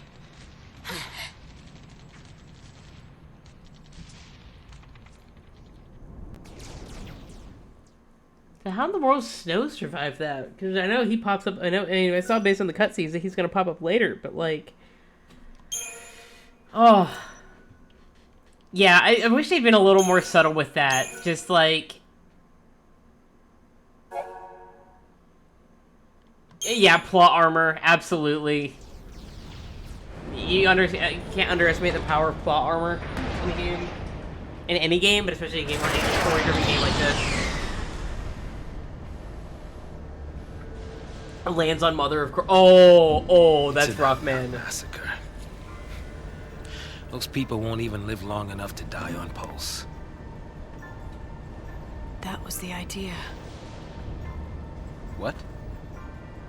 Sanctum logic. They conjured up the Purge to eliminate a threat. I mean, why carry the danger all the way to Pulse? Why not just stamp it out here? Execution masquerading as exile. That's all the Purge ever was. Relocation to Pulse. How does the government get away with pulling crap like that? And you knew this was gonna happen? The Purge was SciComm. Private Sanctum troops, not the Guardian Corps. SciComm, Guardian Corps. Soldiers are soldiers, aren't they? Pulse Xiii and their Xiii are enemies of the state.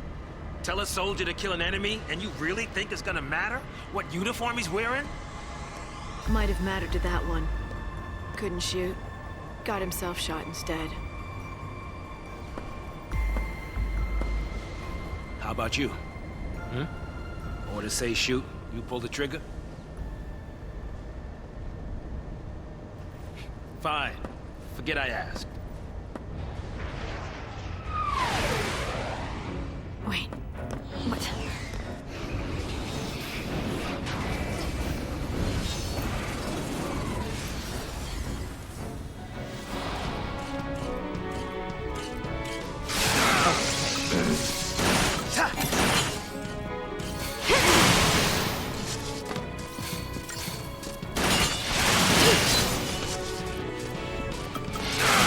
Oh man, he's dealing a lot of damage.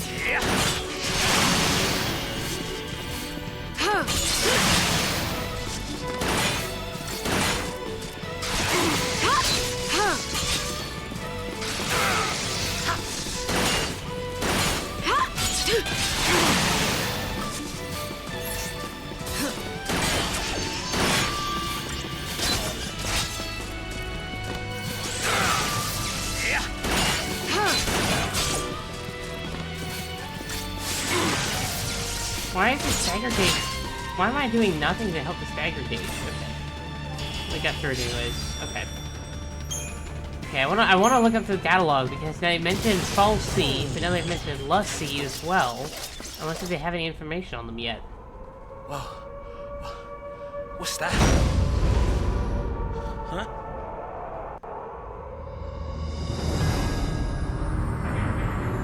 Attention, purge deportees. Attention, purge deportees. Put down your weapons and surrender immediately. Oh snap. Your removal is the will of the people of Cocoon. Should you attempt to flee, the Sanctum will employ every resource necessary to bring you to justice. This land is no longer your home. Cease hostilities and surrender at once. Sarah! Sarah. Who's Sarah? My goodness. Names! People! Just what you were looking for. Yeah. Right in there. The post-file Xiii.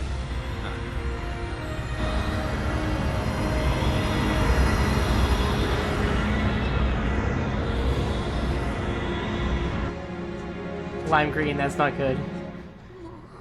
Don't worry. We'll be okay. Mom.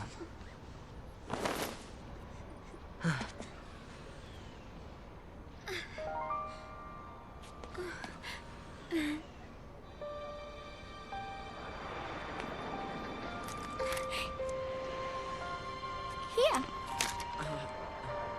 Hi, here's a gun!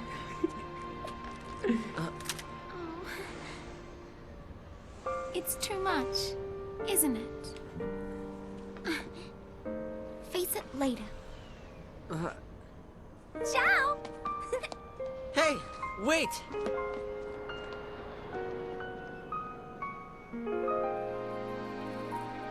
You said it made you happy when I smiled, didn't you?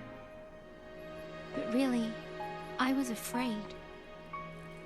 I was always afraid. I am so confused right now. More cutscene. Okay.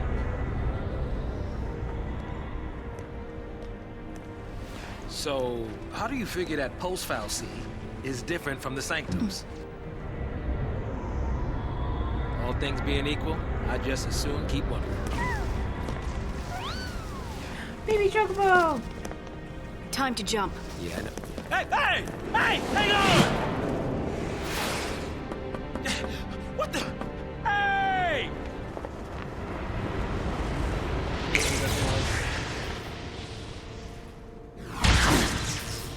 Oh, okay, that was sick. She can do it, so can we. No, man, no!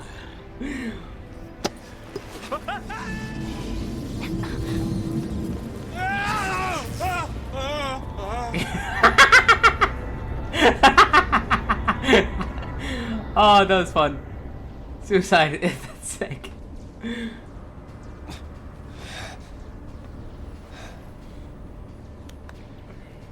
Come on, come on!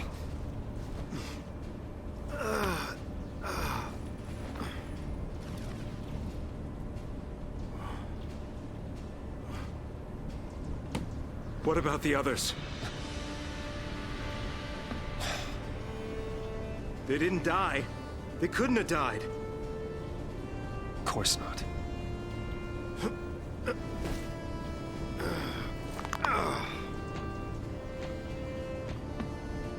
Hey, get a grip, man! What's wrong with you?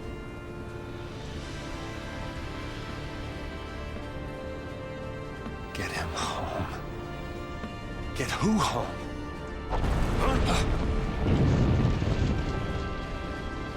Yeah, bone crack. Toss me that. Catch.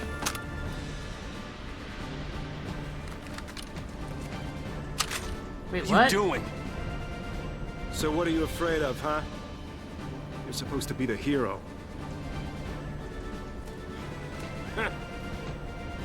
She's waiting there, ain't she? Your lovely bride-to-be? Isn't it about time you picked her up? Oh, wait, what? Yeah. So, he's engaged? And his fiance's up there? Okay. There's our ride. Now you're talking.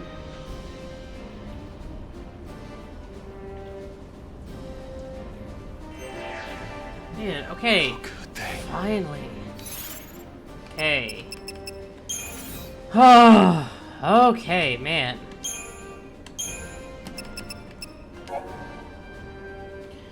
Cocoon citizens have always been terrified of Pulse and the mysterious horrors that are sent to stalk the wastelands. Their fear is so great that if a Cocoon native were to have even the briefest contact with pulsing elements, former friends and neighbors consider this as corrupt and dangerous. In light of this fact, the Sanctum orders the purging of bottom and remove all potentially pulse-tainted citizens. Accordingly, soldiers round up those identified, relocation, inform them of their pending exile. However, SICOM, the elite arm of the Sanctum military, that begins to massacre the helpless civilians. This prompts Snow to lead the people in a rebellion against the army. Tragically, one of the civilians, who decides to follow him to protect her son, dies in the act of saving Snow's life. From afar, the boy witnesses the moment of his mother's death, shock and blown with disbelief. Oh boy, okay. A massive object is transported through the sky over the hanging edge. This object is a pulse vestige, a lower world artifact that had been nothing more than a bottom landmark. 2 days ago, it was discovered that the vestige housed a long dormant pulse fal'Cie. The fal'Cie had slumbered undisturbed in the outskirts of the Cocoon City for centuries. The Sanctum decrees the presence of the pulse entity and its corrupting magics have tainted the entire population of the city and orders the purge. For different reasons, Lightning and Saws now make their way towards the very being that was the catalyst for so much tragedy. Snow, meanwhile, is crushed by feelings of guilt after many die under his command. He only emerges from his gloom when Godot reminds him that the fal'Cie is holding a certain young lady captive who needs her hero now more than ever. Okay, history and myth. Pulse fal'Cie. fal'Cie are an existence beyond human comprehension, possessed of incredible magic power. The ones responsible for Cocoon's construction are protectors of humanity, but there are others of their kind as well. The fal'Cie, who dwell on Pulse, and name themselves enemies of Cocoon.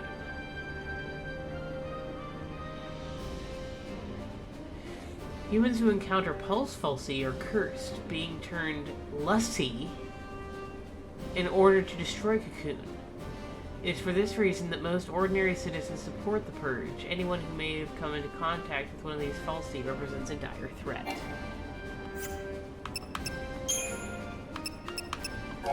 Bioweapons. The Sanctum has developed a vast arsenal of weaponry to defend against the constant threat of Pulse, and the living weapons are one of the many fruits of its research born. Ordinary Cocoon wildlife transformed into efficient patterns, selective breeding, intensive training, and the raw tower peril. handlers and wayfarers loyalty. Antimatter manipulation principle, AMP, forms the foundation of a variety of technological wonders, enabling phenomena ranging from phase space interchanging to the manipulation of gravitational force. Humans ordinarily lack the means to wield magic, but through the use of mana drives, another product of the principle, it is possible to synthesize its effects. Cool.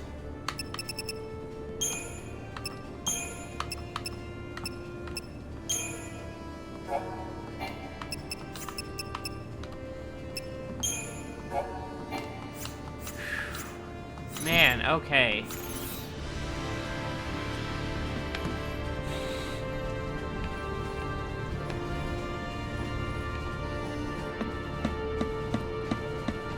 I hope everyone's all right.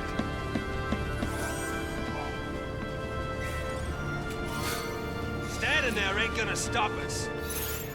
Power circle.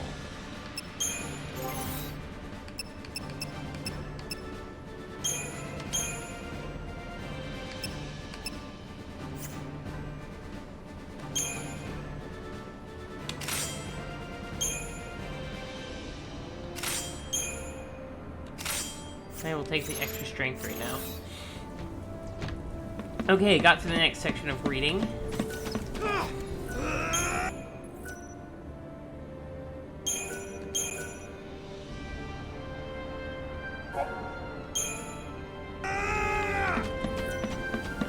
Why does that look like it's Windows? That's kind of funny.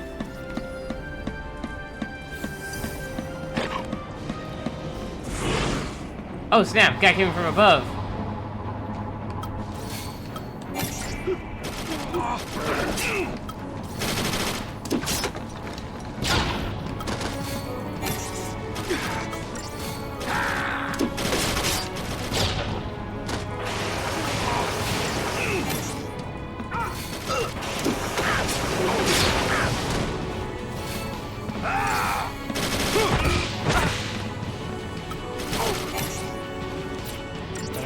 Better deal.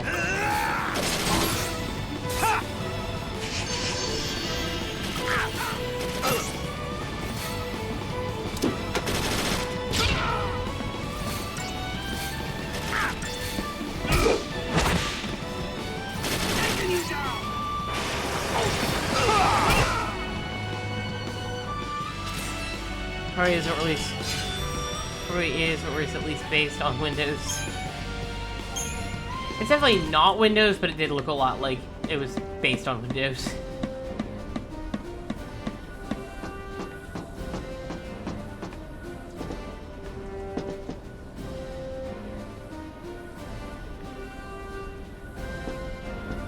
Very cool area.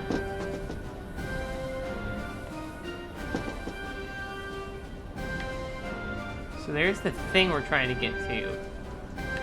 Huh, wild. You know, don't go rushing in on your own. Hey, got another thing.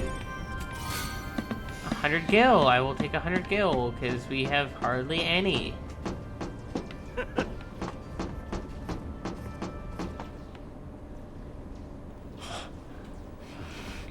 I want every weapon ready to fire. Stay sharp. All right, on my go. Right. Go!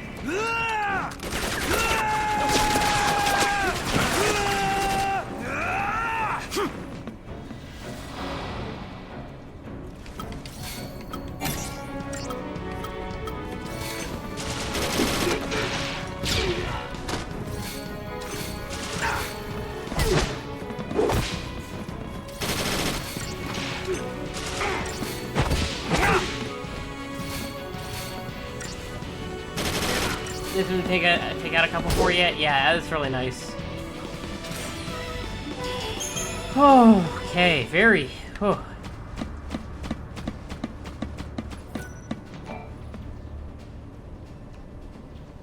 More cutscenes. Wow. It's a sad sound. Where's the soul?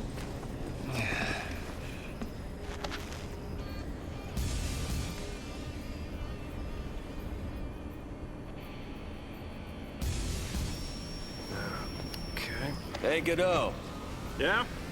If you don't know who you gotta save, you just protect them all, right?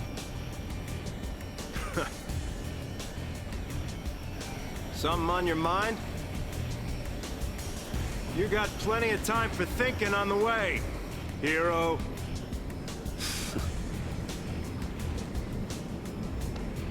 Yeah.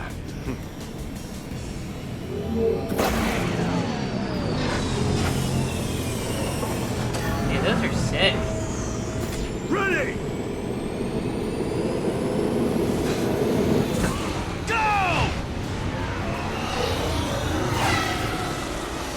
This guy's racing up there. That's funny.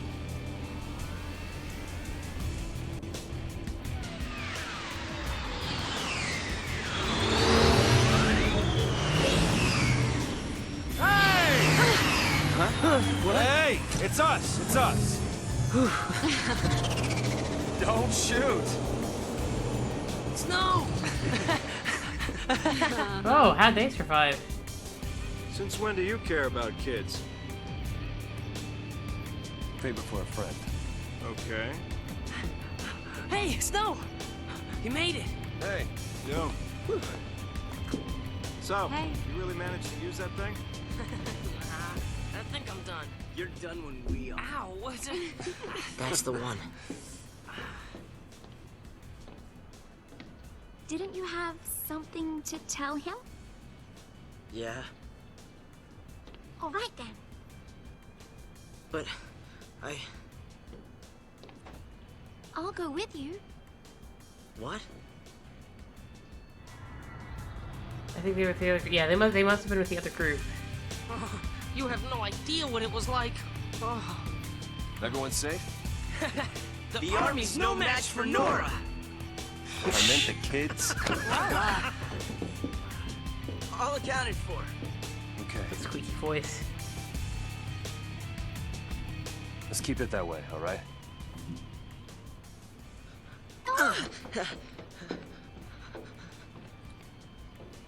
Oh, the redhead, she seems really nice. Yeah, she does.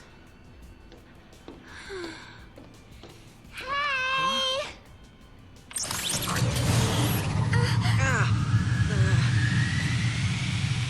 I'll swing by the vestige. Keep the kids out of trouble. You got it. Say hi to the missus for me. You go skirt chasing, I take care of the kids. Some husband. Dinner's on me. Better be home cooking. When's the wedding, lover boy? Well, don't worry, none of you are invited. Bruh! You serious? What about me? Catch you later.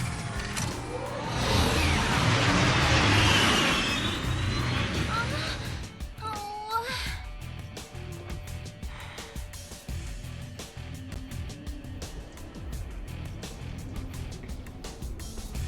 Wait! Oh! Bruh.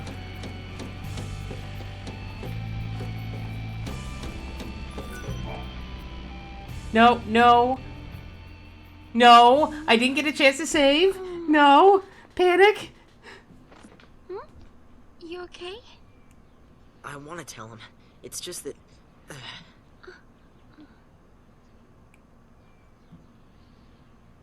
Say, you know how to fly this? yeah, I think so. All right. In you No, go. I didn't get a chance to explore. So I get for not saving first. That way. Bother. No. Huh? If we go in there, that thing could... It could make us Xiii. This is... I don't think I can... You can do it.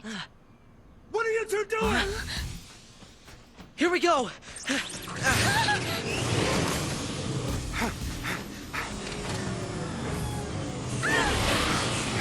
Uh-oh.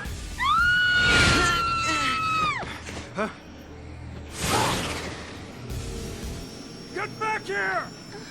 You hear me? Hey!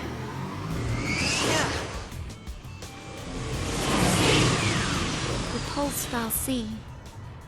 It held our future. And our fate.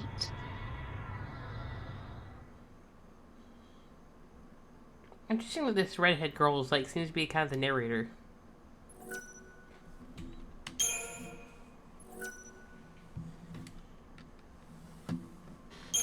Drawn fates intertwined. Are we gonna get to the next chapter? Interesting.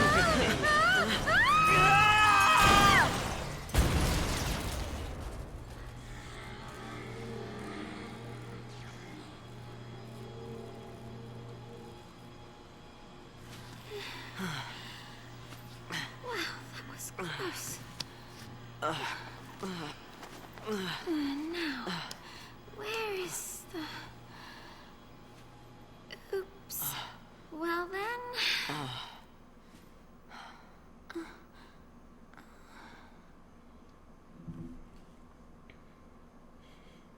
Guess it's just us. What did you expect? Even soldiers know not to go near the foul sea. You become a pulse, Xiii, and you're finished. What do you mean, finished? Haven't you heard, Miss... Vanille. Huh? My name. And yours? Hope.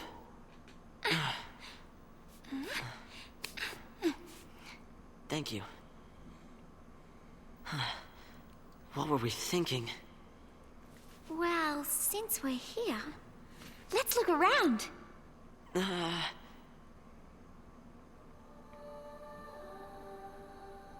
The Pulse Falsy, Lower World Vestige.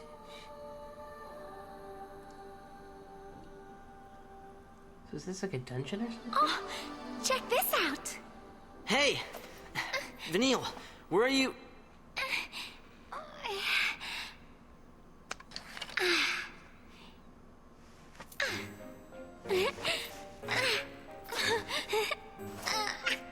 Well? That's,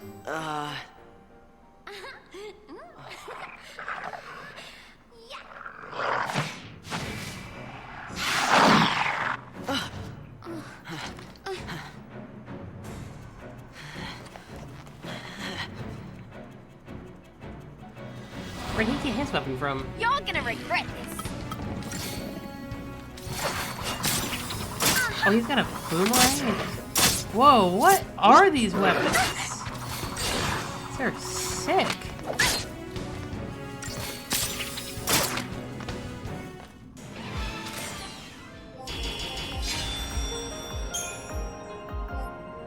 Chipped Fang, BMW outfits. Interesting. She's like a whip. Okay. Yeah, but Back to exploring. it's not exactly a whip. It's like 4 whips on a stick? better stay close.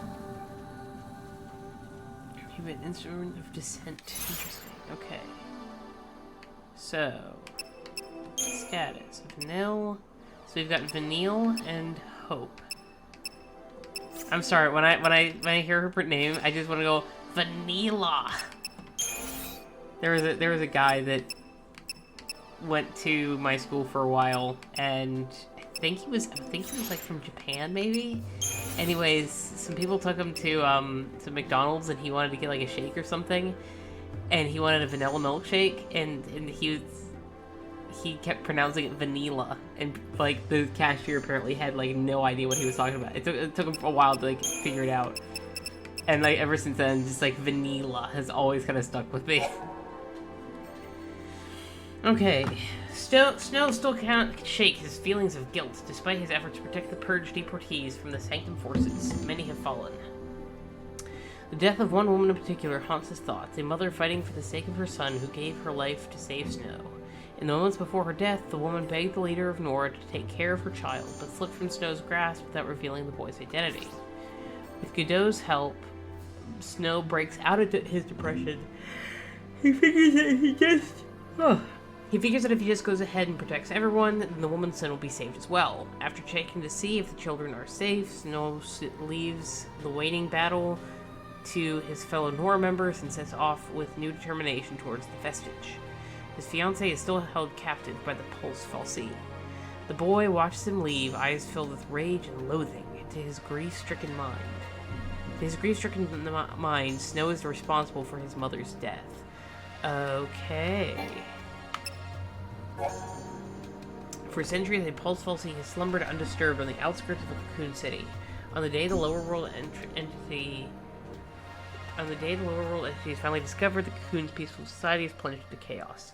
The government judges the city inhabitants who have been tainted by their unwelcome guests and begins a merciless campaign to expunge both the Fal'Cie and the corrupted citizenry from the face of Cocoon. Instead of the exile they were led to expect, the civilians face extermination at the hands of the Sanctum Army. The people attempt to fight back, but are hopelessly outmatched by the military. Lightning cuts her way through the battlefield, doggedly followed by the desperate saws. Snow, meanwhile, seeks to rescue his fiancée, and a boy, spurred on by dreams of revenge, pursues Snow with the help of an unusual young lady. Though driven by separate goals, their paths all lead to the same end, the Pulse Fal'Cie. That's really interesting that, like, I didn't find it all that clear that Hope was, like, I figured he was supposed to be, like, angry at Snow, and that he, like, I figured it was something like that, but,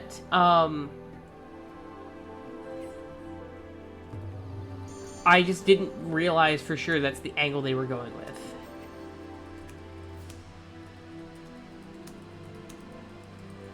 One second, I have to make a quick message here.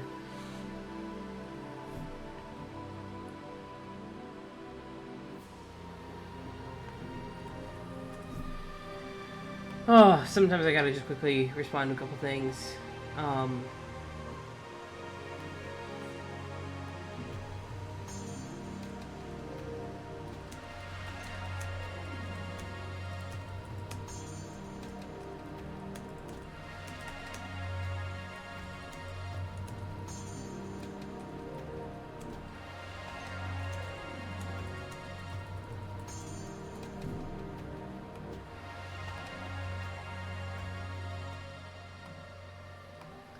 Okay. Chapter 2, In Pursuit of Snow. Hope has fallen into a panic. In his single-minded pursuit of Snow, he's rushed into the lair of Fal'Cie. It is only now recalling the terrible nature of the being that lurks within. The Pulse entity could use its power to curse them, to turn them into Xiii. Pulse Xiii are the doomed servants of the Fal'Cie who created them, and despised and feared by the people of Cocoon. Hope's companion Vanille seems unconcerned by this dreadful possibility. Bemused by her indomitable cheerfulness, he nervously follows her in search of Snow. It was Snow who convinced his mother to fight. It was Snow she was protecting when she died, and it is Snow who must be made to pay. Okay. History and myth. Pulse Xiii.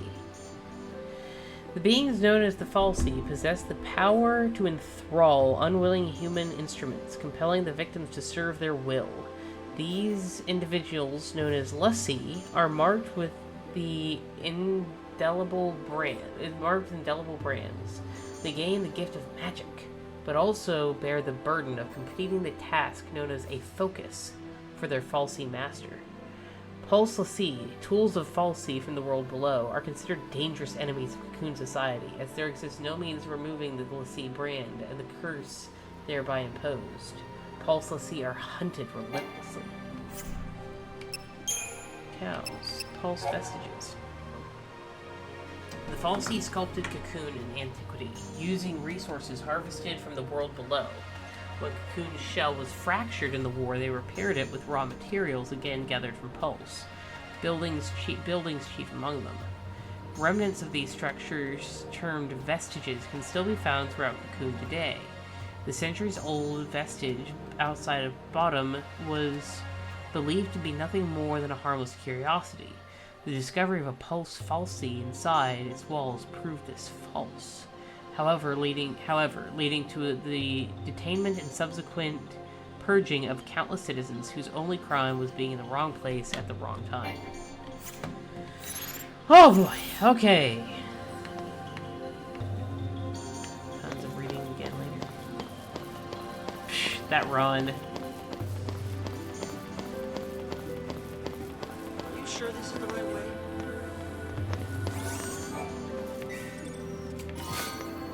Okay, 30 gil. I will take that.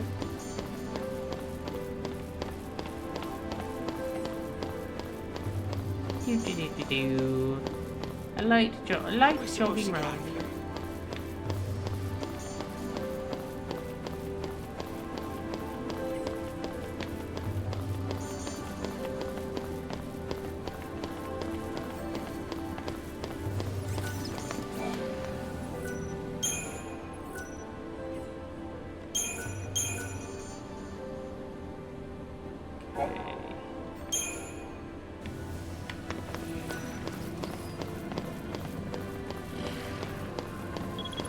Like her, you like her a lot?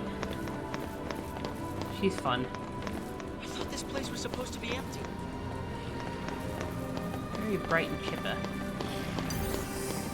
She has almost a bit of a, almost an Aussie accent.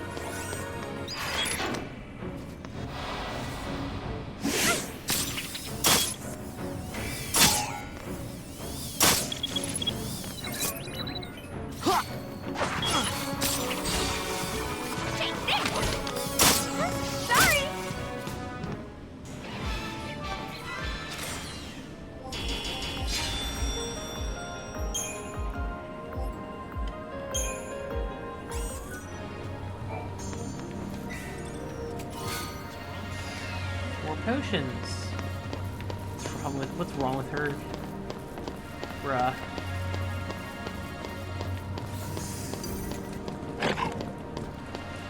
Just don't go looking for trouble.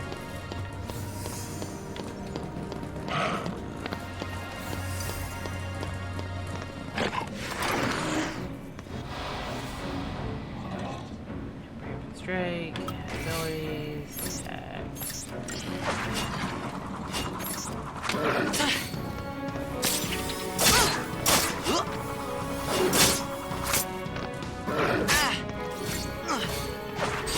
You really only attack with one, you only command one character at a time.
Okay, just trying to explore around, see what there is to see.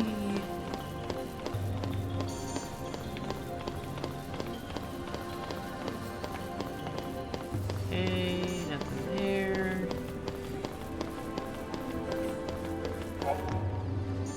All enemies guard areas limited by their fields of vision or other means of detection.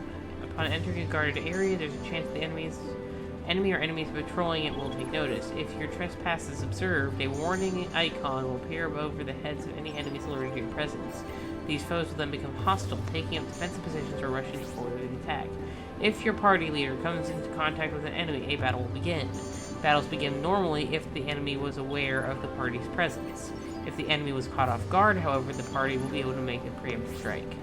Certain enemies, like Zwer's Scandroids, have extremely narrow fields of vision and can easily be approached unnoticed. It is always advantageous to do so if possible, as initiating a preemptive strike forces enemies to enter battle with their chain gauges near the staggering threshold.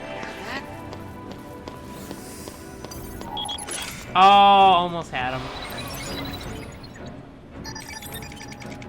You're gonna regret this. Take this! Sorry! Oh.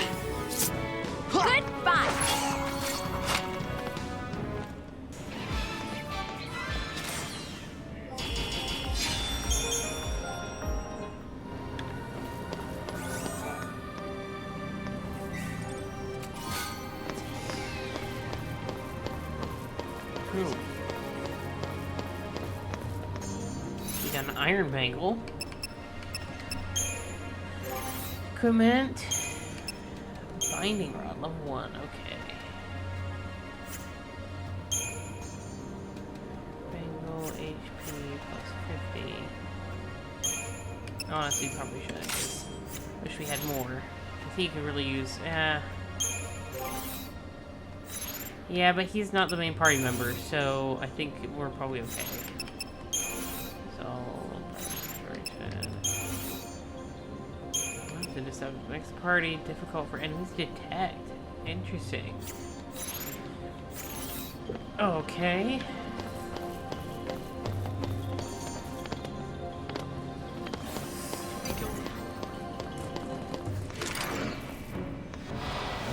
So I gotta get going. Had a pleasant time. Glad you could join us, Kim. You're gonna regret this. Super fun having you.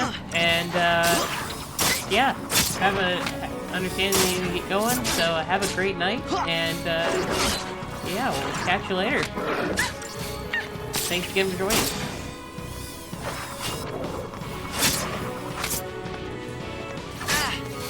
Okay, go. Well, Shell, it looks like it's down to just you and me again.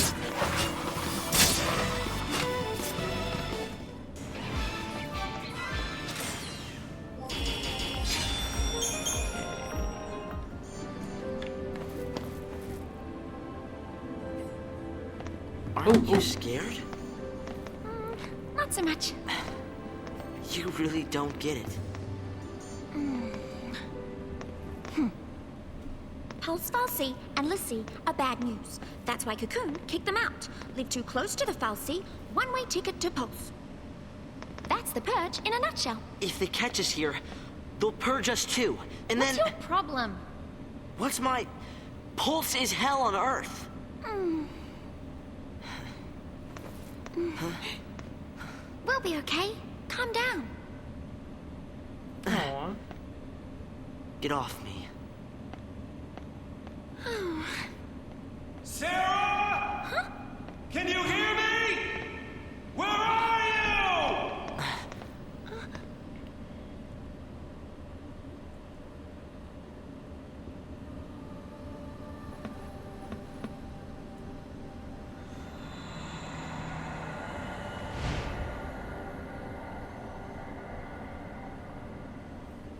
Dude. Don't worry, Sarah. Your hero is on his way.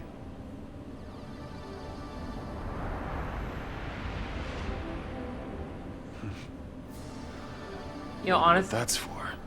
honestly, even more so now than earlier, the designs really do make me think a lot of Zelda Twilight Princess. Like, a lot of this area feels extremely reminiscent.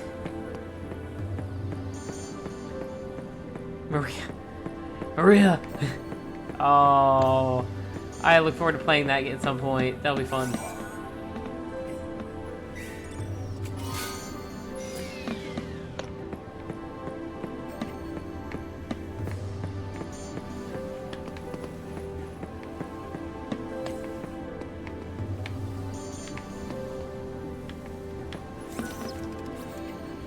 Okay, 1 second here. Catalog. Soon the lower world of Pulse is a hell rife with unknown terrors, and the recently discovered Pulseful Sea is an invader of that hell. In an effort to quell the growing panic in the wake of the entity's discovery, the Sanctum initiates an extreme measure known as the Purge, and this initiative is not only falsely to be cast by Cocoon, but also this is living nearby as well. Any person coming into contact with the lower world as being foul energies could already be corrupted, and no potential enemies of Cocoon can be allowed to remain. The ensuing deportation claims the lives of countless civilians, Hope's mother among them. After witnessing her death and chasing Snow into the vestige in a blind rage, Hope suddenly realizes that he may soon share the same fate as the Pulseful Sea, relocation to the world below. Vanille, however, calmly accepts the situation and lends her support to the distraught boy. Unaware of his young pursuers, Snow begins exploring the arcane halls and chambers of the shrine, Lake Vestige, in search of his captive fiancée, Sarah. What game have I planned on playing after this? I have absolutely no idea. I wasn't even sure about, like, playing this. I I just decided to do it, and honestly, this game is going to take a while. Considering that this is probably going to be a 30 to 60 hour game. Yeah, I really have no idea. Again, we're going to take breaks from it periodically, but I don't know, maybe games like might play like some Titanfall here at some point.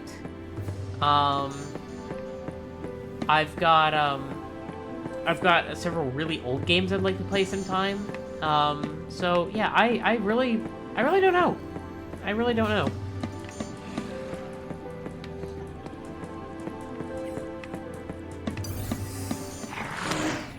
Oh, I almost got a preemptive strike on these boys. Bring it on!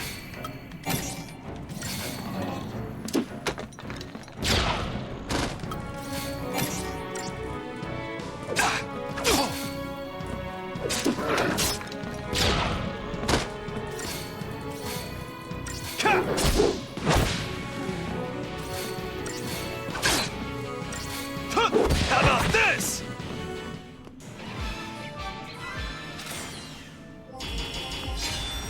Okay.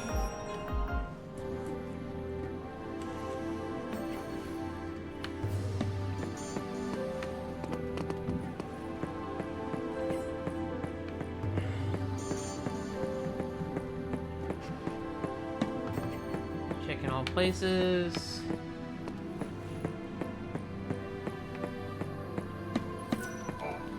Activate. Just hold on, Sarah.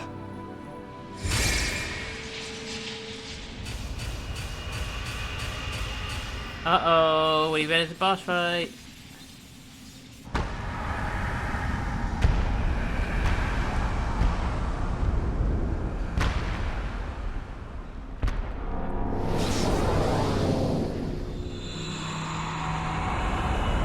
What the world?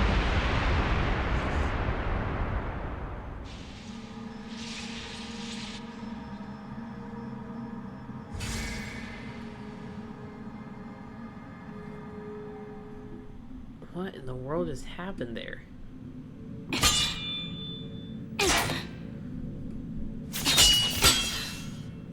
Still won't budge?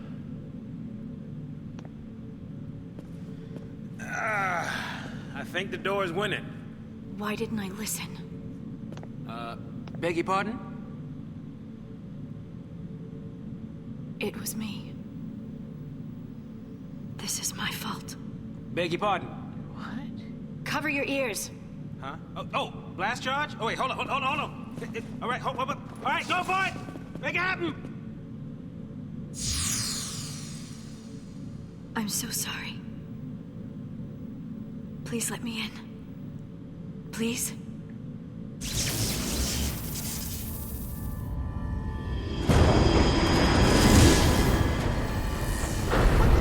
Hey! Wait. What? How'd you open it? After you.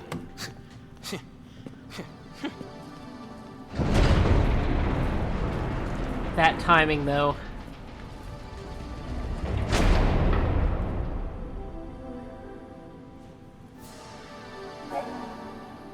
Shrouds are special single-use aerosols that can only be used outside of battle and grant the party tactical advantage. Fortizol and Aegisol bestow their bonuses at the start of battle. Septisol, on the other hand, shields the party from enemy detection, eliminating any concerns of being spotted and attacked. It's useful for avoiding combat and also for launching preemptive strikes. Enemies like Pantherons whose field of vision allow them to monitor wide areas normally turn hostile to display warning icons as soon as they are approached. Apply a spray of Septisol, however, and you'll have no trouble gaining a preemptive strike. To open the Shroud menu, press LB. While exploring, select a Shroud and then press A to use it. To close the menu without using a Shroud, press LB or B. Shroud effects wear off after a brief duration, so be sure to use your application carefully. Suppose folks could learn a thing or two about interior design. There you go, stomping off on your own.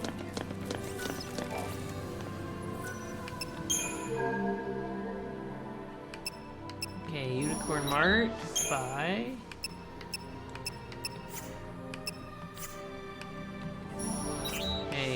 B&W Outfitters. Buy iron bangle for 500. Man, they are really stingy with gil. I wonder if they'll get better with that later. Oh, right. I was gonna save.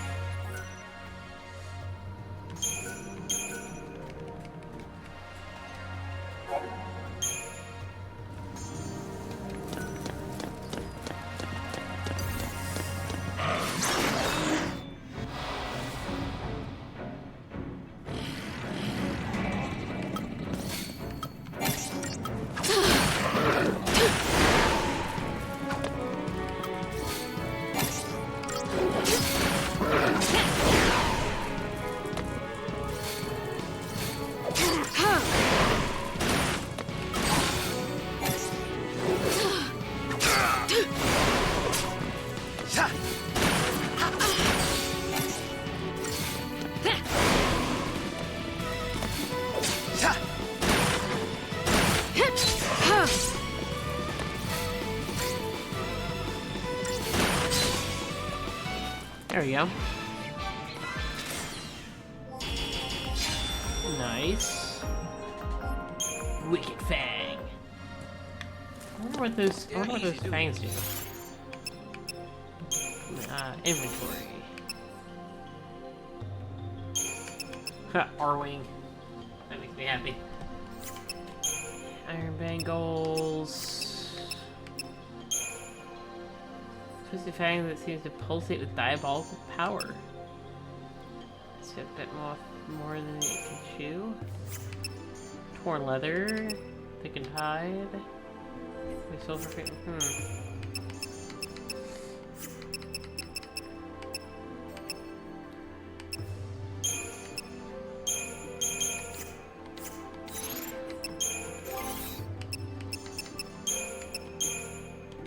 No.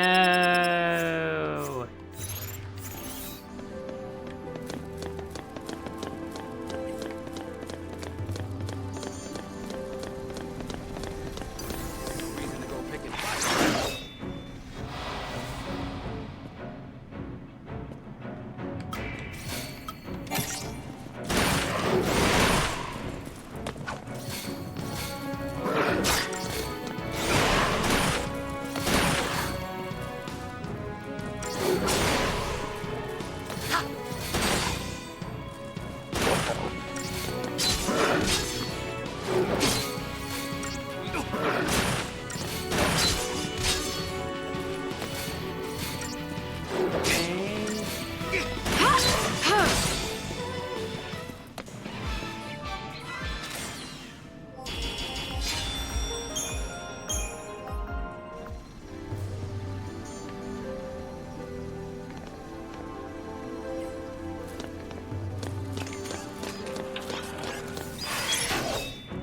Okay, that should give me a preemptive strike.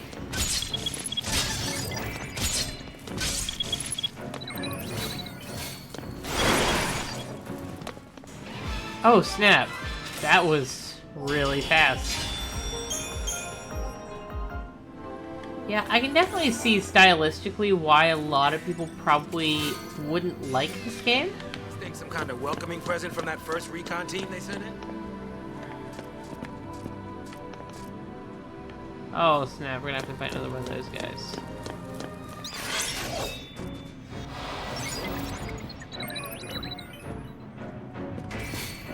How so? Just the whole very, very linear. I get that why people, I get the joke now why people call it Corridor Simulator. I don't think it's fair. So far, I'm definitely not saying that I would agree with it, but I can see why, like, it's extremely linear. Even in some of the earlier ones I played, where there was at least a linear direction, you could tangent. You could tangent, and thus far, there has not been an opportunity to tangent yet. I am okay with that. It's just a different style of story. Yeah. Myrmidon. I'm sorry, this sounds like a Pokemon. Makes me think of Miraidon. Design even looks like it could be a Pokemon.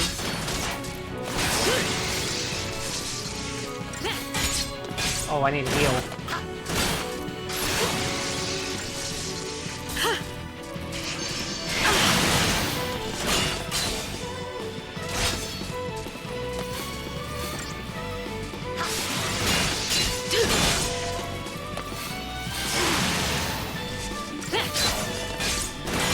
Okay, a bit over-designed, but, like, imagine if you, like, simplify the design a little bit.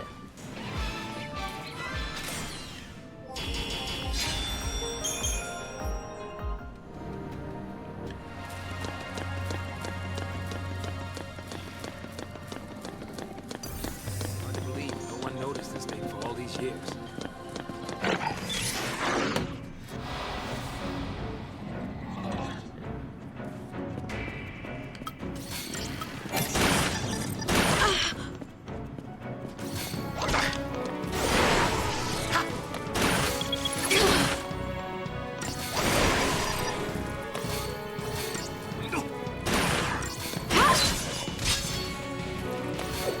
Yeah, simplified movie. Yeah, absolutely not, like, as is. But kind of just the general shape and, like, structure of it.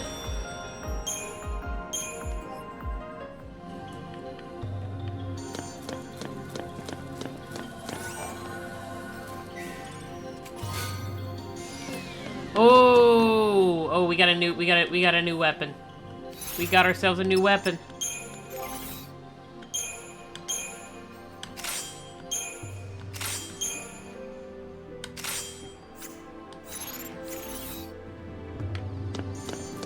Not necessarily a great weapon, but at least it's better.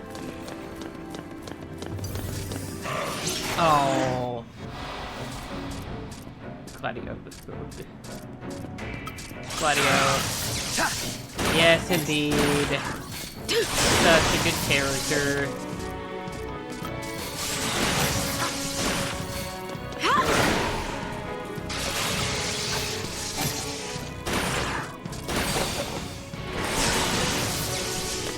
Give that weapon some ramen noodles.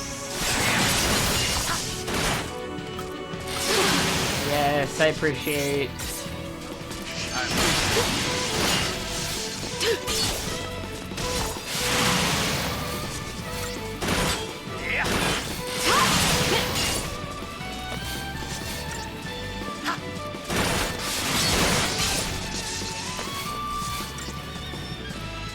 Okay, come on.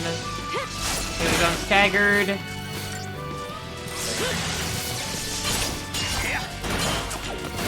Come on, just a little. Okay, there we go. We got him. Got him. I didn't want to have to use another potion.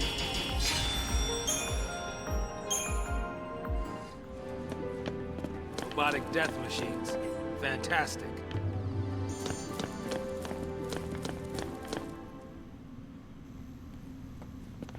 If those things are still around, might be some soldiers trapped in here too.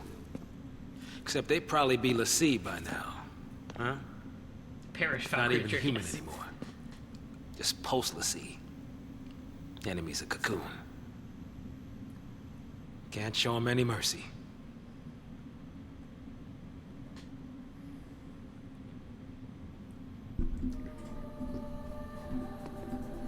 Well, I have a feeling things are gonna get way more complicated. There's the next one.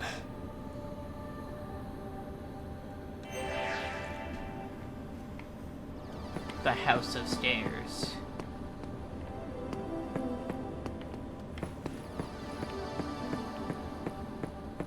Oh, it's so bad. I've gotten so spoiled from playing Final Fantasy VII. My old enemy, Stairs. Oh, such a great reference here. Yes, indeed. The old enemy of Stairs. Now, wouldn't that be a hilarious mod for this game? Just being able to play Poe. Anyways, yeah, on Final Fantasy VII, you can just like click the left stick button, and you'll get ×3 speed. In the current ports. I mean, obviously that wasn't original to the original game, but current ports allow you to do that, and it's so nice. Bring it on!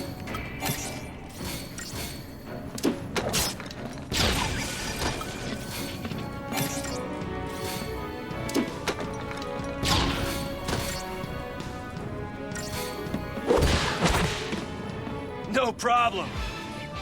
No problem. Punch it. Zippy Zip Yorks. Hello, Zip Yorks. Great to have you. Welcome to the stream. See your first time chatter. So great to have you. Just so you know, yeah, just to catch up on what's going on here. We are playing Final Fantasy 13.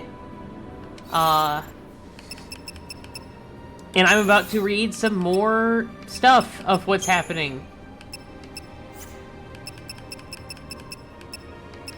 Because this game requires a lot of reading to understand the context. Open doors beckon. The Pulse Fal'Cie, an entity that threatens the peace of Cocoon society, holds Snow's fiancé captive. As the determined Snow delves ever deeper into the alien structure, Lightning and Xiii arrive at the vestige after fighting their way through the waves of Sanctum forces. The unlikely duo's progress is halted by an impassable gate, which finally opens as if in response to Lightning's whispered words of apology. Did her plea reach the mind of the Fal'Cie, or was another being responsible for opening the portal?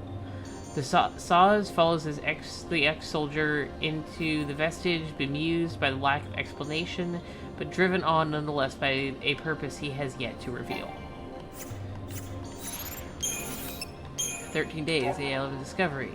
The Bodum vestige was a minor locale landmark paid little regard. That changed on this night, when Psycom discovered... I will address that question in just a moment. That changed this night when Psycom discovered that the relic's long-sealed entrance had somehow been opened. A reconnaissance team was sent inside, reporting the discovery of a Pulse Fal'Cie before communication links suddenly went silent. Deeming it probable that the soldiers had been made l'Cie, the Sanctum then resealed the door to the vestige, trapping the team inside. The following day brought public announcement of both the discovery and plans for the purge. 13, the one with the girl with the pink hair. I feel like I watched a Let's Play of this game forever ago. Yes. The one character that we ran into, Vanille, yes, she has pink hair.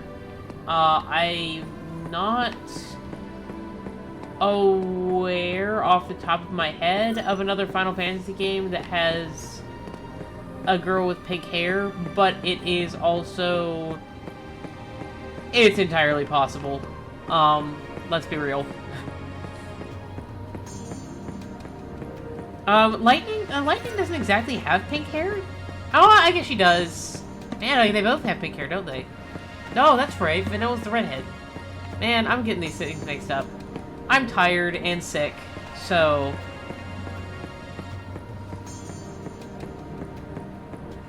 And honestly, I've done so much reading at this point that I'm, like, a little bit read out.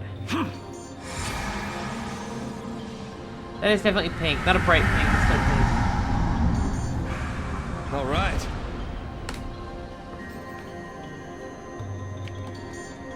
Okay.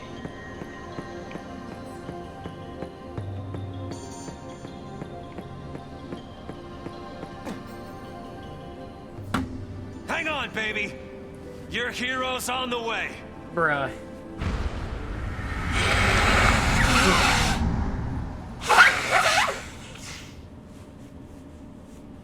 Hang on, baby.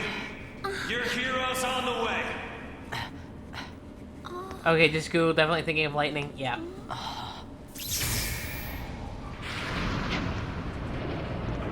Meanwhile, here's the punchy boy Snow. Yes, he is indeed a punchy boy, and he also has grenades.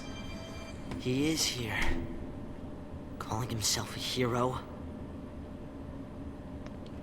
And we got an angsty little kid who lost his mother like it's an anime. Like, dude's like legit already an anime protagonist. He's coming our way. What should I do? Tell him what you need to. But nothing I say'll change what happened.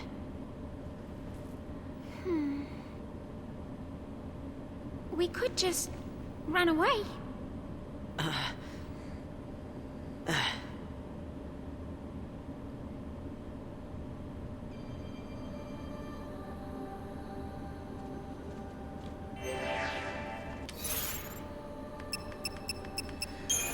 Oh, more reading.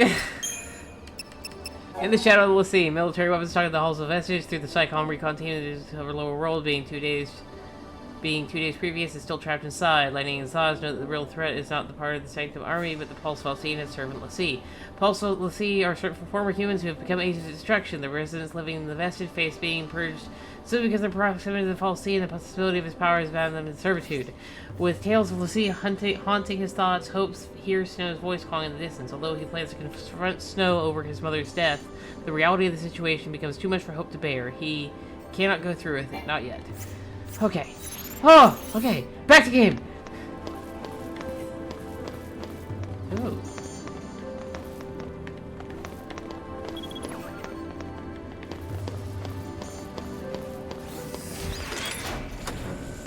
Oh, did I get a preemptive strike? Yeah.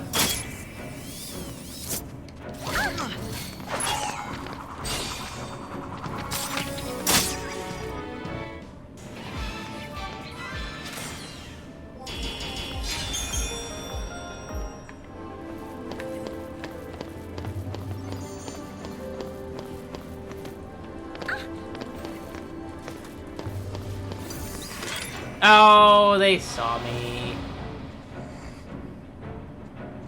No daydreaming now.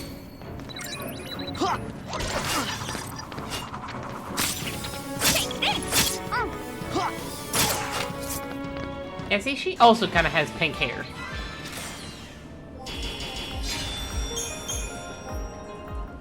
But probably not as directly pink as Lightning's. Oh. Oh, bother! I want that! Why not you let me have it?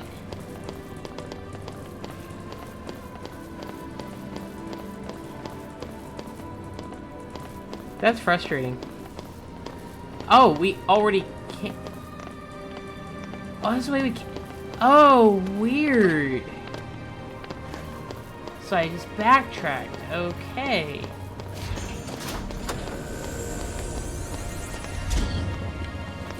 What is... Oh, bother. Those little dudes remind me a little bit of the robots in Skyward Sword. I was thinking the same thing!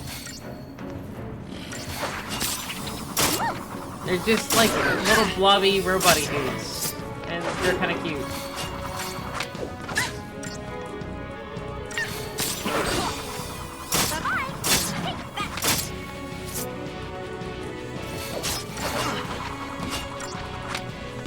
Pinkish hair is still... Yeah, it's definitely much more orangey than Lightning's is.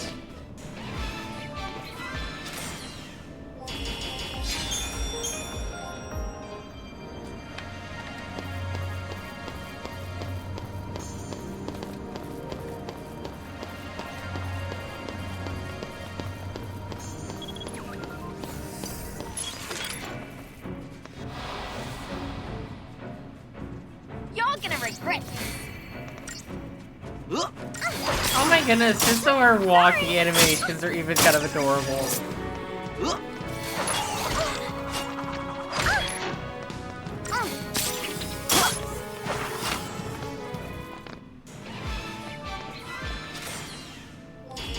I wonder if anybody's done much in terms of like custom modding for this game, like on PC.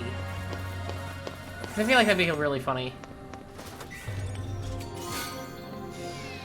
Oh, taking a vial of cortisol. Nice.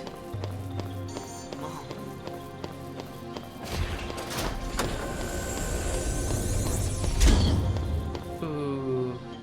Which other FF games have you played? You mentioned 7 earlier. Yes, so I am currently playing 7 and 15, and I have played all of 4. 4 was actually my first Final Fantasy game. I actually got it for Android. I discovered the franchise mainly because I really like turn-based JRPGs. And I really wanted to have a fun game I could play on my phone that was not a typical mobile game. I did not want to have to deal with like microtransactions or gacha mechanics or having to like daily login rewards and such. So I was like, you know what? I'm gonna try to find what is like the best JRPG that I can get for Android. So I did my homework and I did some research. And dude, you can't fight things like that. We already did. I did my research, and I ended up deciding on picking up Final Fantasy IV. Specifically, the 3D remake version. No daydreaming now. And, I had so much fun with it. It became, like, one of my favorite games. And after getting into it, I realized that, Final Fantasy 15 was a game that I kind of always wanted to play because I had seen stuff about it when it came out back, 10 years ago. Not quite 10, 8 years ago. 8 to 10. And I was like, oh, okay. So then I just kind of got in and I just started playing a whole bunch of them. So this is now the 4th game that I have played, that I am playing. And I have researched and read stuff up on a lot of other games in the series. So I know at least some of the basics of almost all the games, but there's definitely spots. I don't know much about 12. I don't know much about 1 through 3. I don't know much about 5. So, but I fully intend on playing more of the games, and I fully intend on playing more of them on stream. Oh gosh.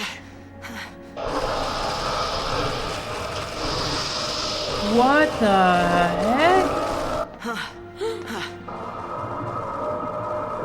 Are these the Xiii they were talking about? What are they? Xiii who failed. Xiii who failed. This is what happens when Xiii don't complete the focus the Xiii gave him. Oh gosh. That's horrifying. Hey, we got the Punchy Boy back. Vivian, the creature. Hey, welcome, Vivian. Abilities. Hand grenade. Goo.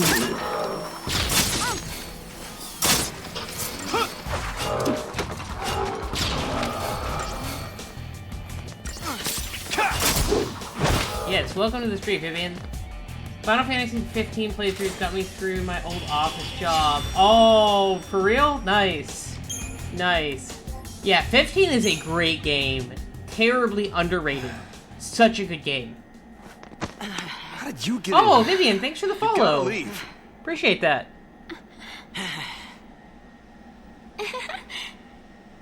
Okay, listen. Find some place to hide and keep quiet. Once I find Sarah, we'll all leave together. You'll be home in time for dinner. You... Wait! Who's Sarah? Vivian, haha. My cute wife. Mickey Mouse. Future wife, that is. She's a Pulse Xiii. No. Aw. She's here somewhere, along with that Xiii. I gotta find her and set her free. What's wrong with you? Why do you want to help Xiii? They're the enemy. Huh? How can you save Xiii? You're not... That's insane! Probably. But I gotta do something, right? I'll be back. I like the dudes from Tears of the Kingdom in the Gerudo area. You mean the Redeads? Yeah, I can totally Should we see wait that. around for him and hitch a ride? I'd rather go to Pulse! Why is this happening to me? When they found the Xiii the other day, we were just visiting Bodum. But the army took us. Threw was on that train. Because of that guy, Mom is... Probably shouldn't leave them alone. And he wants to help Xiii.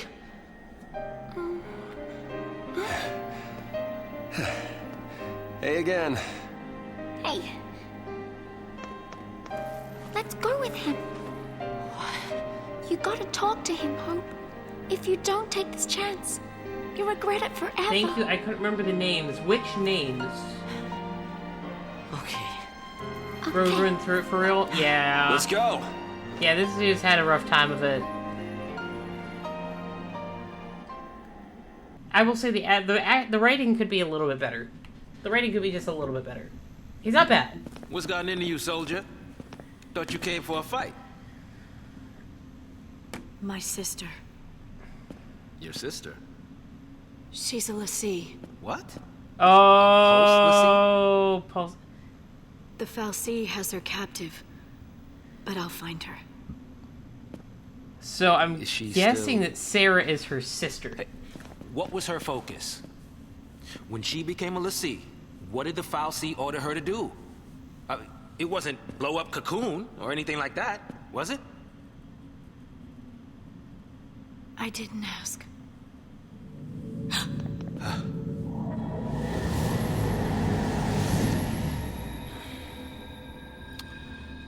Listen to me. When a person gets cursed by a Fal'Cie, they become a Xiii, and they get given a focus, right?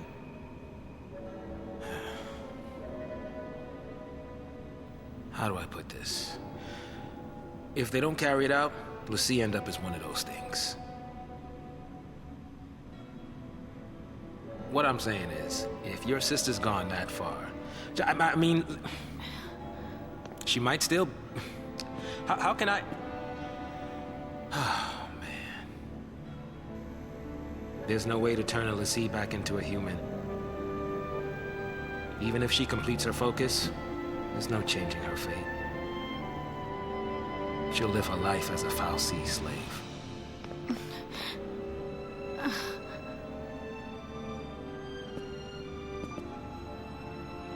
Don't make her suffer. Just say it! Any Xiii, anyone who might ever become a Xiii should be wiped off the face of Cocoon.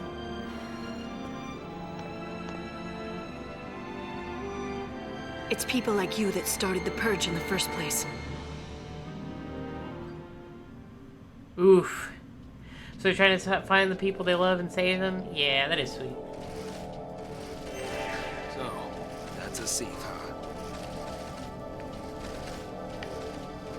Some innocent kid gets picked as a Xiii one day and winds up one of those.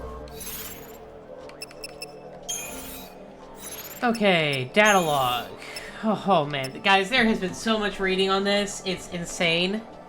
I'm not gonna lie, the reading has just been... Oh. It's been a lot. It's been a lot. Cool, but it's been a lot. Saving the enemy. Okay. Xiii are cursed beings who wield supernatural power and whose very existence incites panic and destruction. Hope explodes into a rage upon hearing that Snow plans to rescue Sarah, now a Xiii herself. Even if she is Snow's fiancée, nothing good can come of helping a sworn enemy of Cocoon. The situation only serves to magnify Hope's hatred of the man he holds responsible for his mother's death. Shaking with fury, he's unable to form the words he so desperately wants to say. Oblivious to Hope's anger and worried for their safety, Snow decides to bring Hope and Vanille along on his mission. Meanwhile, Saz explains the cruel fate of a person cursed as a Xiii. Xiii are bound in eternal service to a Fal'Cie, and failure to carry out a mission results in transformation into a mindless abomination, a Xiii. A person shackled by the Xiii curse is beyond salvation. As Saz comes to this grim conclusion, Lightning angrily compares him to those who insisted on the Purge. She knows full well the doom that awaits a Xiii, and will do anything in her power to save her sister from that fate. History and myth. The Xiii.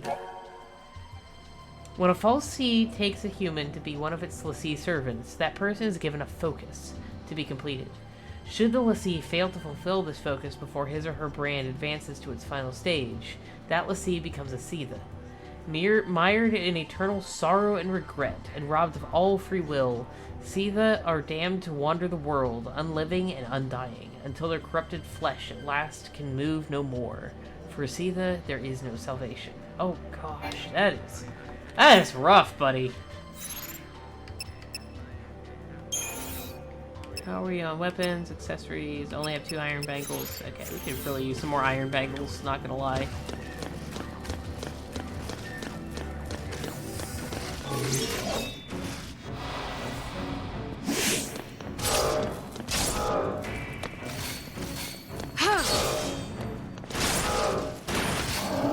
Oh, those sound effects are really different.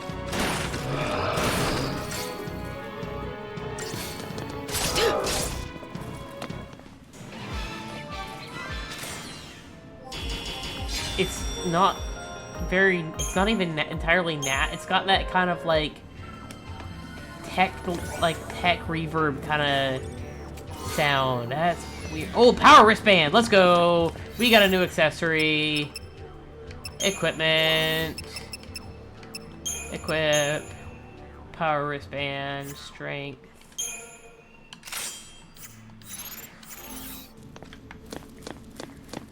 Techno gravel. Oh yeah. Oh yeah. That's such a like funky but cool sound. Yeah, this is a very cool game so far. I have been actually very impressed. I really wanted to give this game a chance because just lore-wise, I studied up on it a little bit and I thought it looked pretty interesting. I watched like a whole like hour-and-a-half long retrospective on this game alone, and like similarly timed Soldiers came in to search the place. Similarly timed retrospectives on each of the games in this trilogy, because there's 3 games for Final Fantasy 13. There's 13, 13-2, and Lightning Returns Final Fantasy 13. And they all build off of each other. And this set of games is really unpopular. I think it was just not a...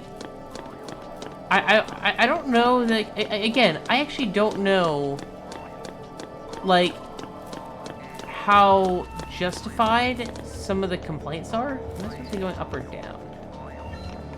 We came up, didn't we? So I really wanted to give this game a chance and just kind of see how it holds up. See what it's like. It is a little, it's very cutscene heavy. Very cutscene and very reading heavy if you want to understand the finer nuances of what's going on. So it could definitely do a bit better in its storytelling in that regard. But the characters are really... I haven't had a good chance to really get to know them all yet. We're only a couple hours in. But thus far, very cool. But one of the coolest things in this setting, because of course every game in the series is a different setting, and the lore on this one is really cool.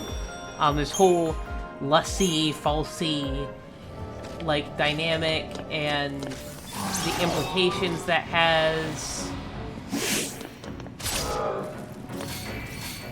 Just a very cool world setting. And especially if you take broader, so when this game was announced, because this game was announced in, I think, 2006, and when it was announced as this kind of whole, it was supposed to be kind of a, not exactly a reboot to the franchise, but you could almost call it a soft reboot or a miniseries within the franchise. It was supposed to kick off what was called the Fabula Nova Crystallis, the New Tales of the Crystal. And, of course, the crystals are like the, kind of crux of Final Fantasy lore. And so this was supposed to be kind of a new stepping stone into new worlds and such. And when they announced this game, they announced 13, let me see, Final Fantasy Agito 13 and Final Fantasy Versus 13. And those games would respectively turn into Final Fantasy Type 0 and Final Fantasy 15. So if you study up, Final Fantasy 15's development and story is very wrapped up in Final Fantasy 13. But because this game bombed really hard and had tons of backlash, 15 in particular tried really hard to separate itself in any way it could from Final Fantasy 13. But even still, there are some aspects that still carry over from that game. Certain aspects of lore have actually still carried over to 15. And yeah, there was a really cool video about Versus 13. And I mean, they had released a whole bunch of like really cool reveal trailer stuff, and they had done a lot to really hype up Versus 13. And the development took like 8 years. It took so long for them to get it out, and people thought it was canceled. And finally, they ended up rebranding as Final Fantasy 15, and they ended up scrapping some of the intended lore. Well, the original director wasn't really happy. The original director, who got called off like about 4 years into the project, wasn't really happy about how things turned out. So he is now in charge of Kingdom Hearts.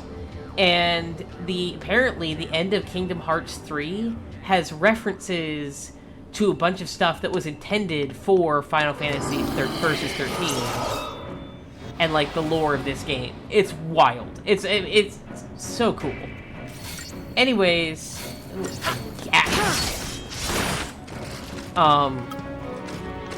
yeah, it's the more you research it, like it's a whole rabbit hole you can go on, and the deeper you go down that rabbit hole, the wilder it gets. And it's kind of sad, because this whole project it's a set of games that really had a lot of potential, and I think between just some development issues, oh man, we gotta see the tier. Oh, that's kind of depressing. Yeah,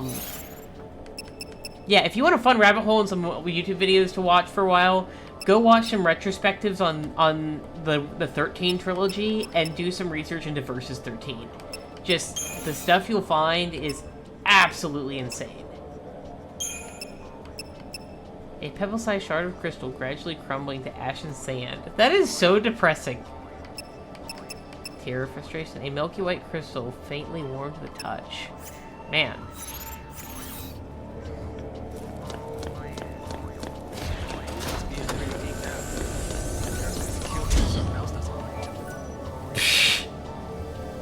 Saws, that's great.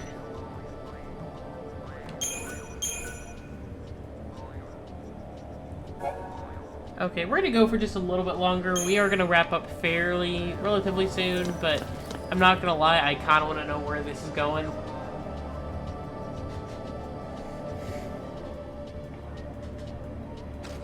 Someone stumbles into the wrong place at the wrong time, and all this happens.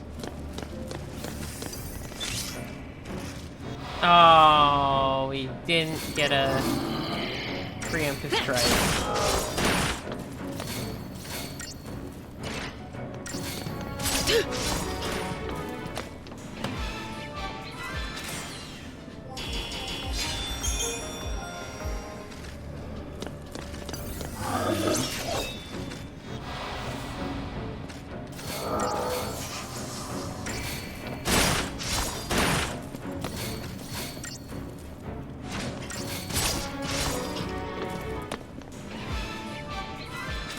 Yeah, actually, just in general, researching Final Fantasy, like, the development and the history behind the franchise and the company in and of itself is actually really fascinating. Let alone just the individual lore of every game being so, like, wildly different and unique. Like, it's so cool. For a second, it looks like he was doing a little dance there. Yeah, kind of.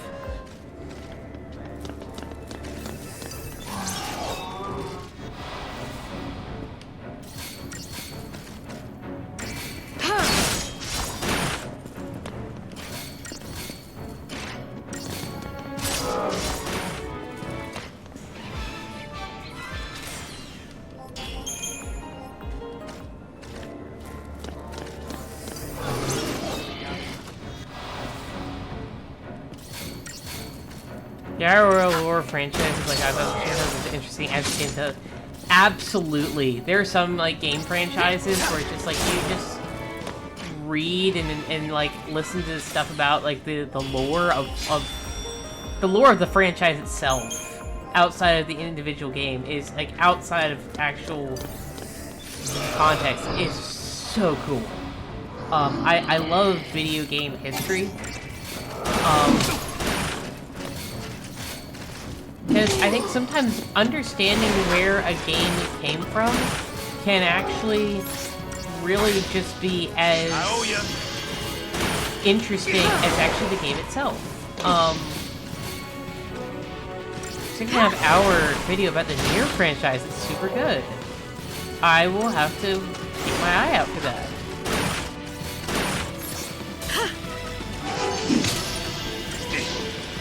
Ooh, good night. Yeah, I'm not familiar with the Nier franchise. I know it's another Square Enix franchise, but outside of that, I know, like, nothing about it.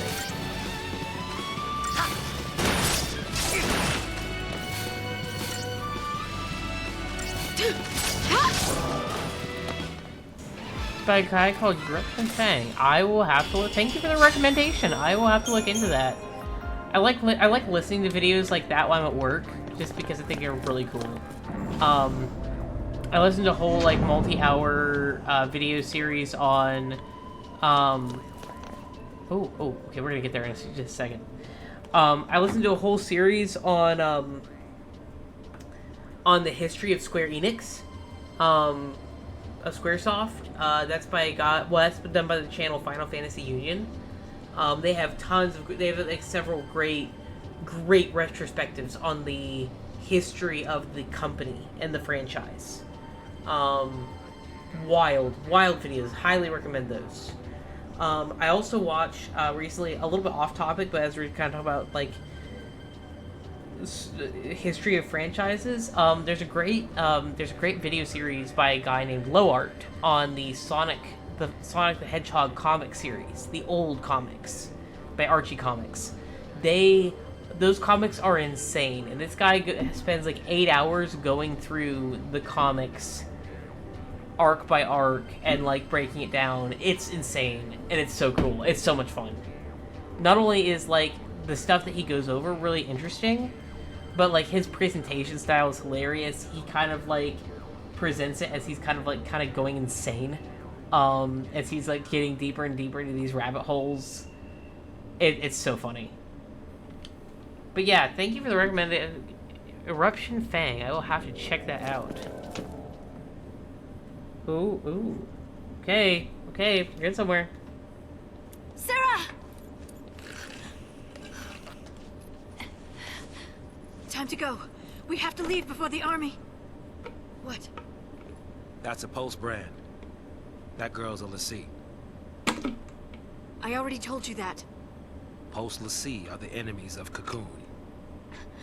So they should die?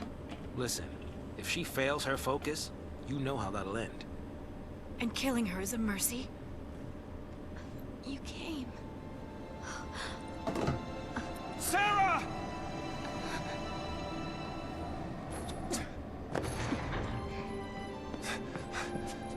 Sarah. Is that my hero? Aww.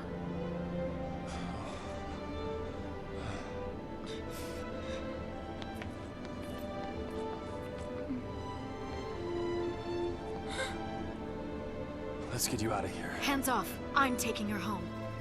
Sis. I'm not your sister. You couldn't protect her. It's your fault she... You can save us. Sarah? You can save us. Protect us all. Save Cocoon. Save Cocoon? Sarah, that was your focus? Anything. I'll do anything. Leave it to me. You'll see. I'll protect Cocoon. I'll save everyone. Somehow. I'll make things right. You just relax. Thank you. Sarah! What the...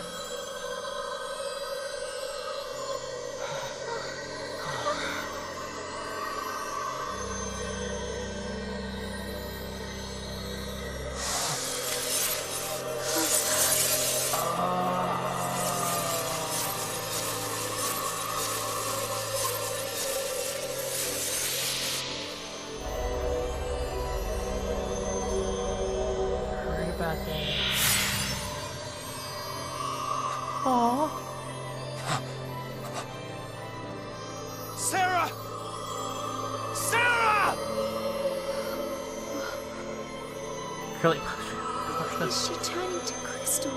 The Xiii who fulfill their focus are transformed into crystal and gain eternal life. Just like the stories say. Sarah, sweet dreams. Sweet dreams? She's not sleeping! She's... She's alive. No. The legend. Remember the legend. Xiii who fulfilled their focus turned to crystal and gained eternal life. It's the same with Sarah. Eternal life. She's not dead! Sarah's my bride-to-be. I promise to be hers forever. I don't care how many years I have to wait. It's over! Open your eyes and face reality! Sarah, does becoming a Xiii really mean losing everything? Oh, wait. What now? The army.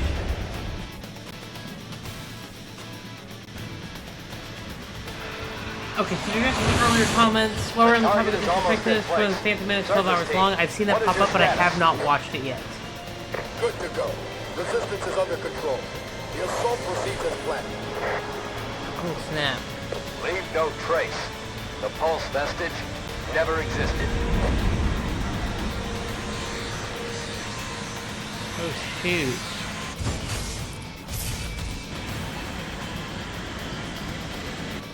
Fire!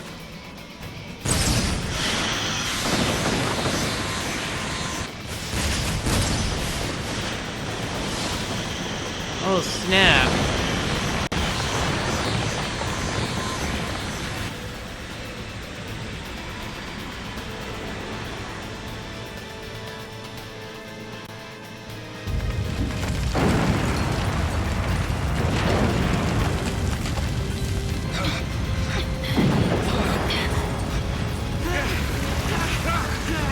What's happening? It must be a sanctum strike. Bring down the vestige and the foul sea right with it. Aren't they taking it back to Pulse? That's what the patch was, right? All they care about is getting everything from Pulse off Cocoon. Dead or alive, it's all the same. We can't stay here. They'll kill us.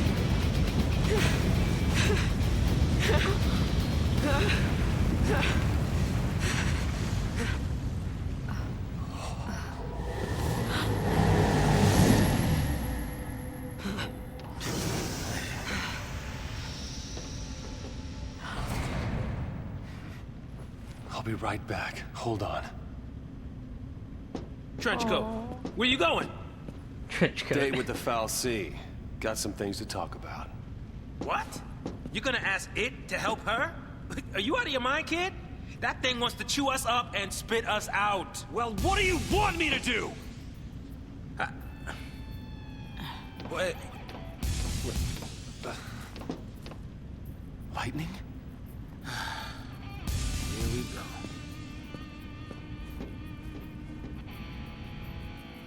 Saz is literally the epitome of a character who's like, literally, I got nothing better to do.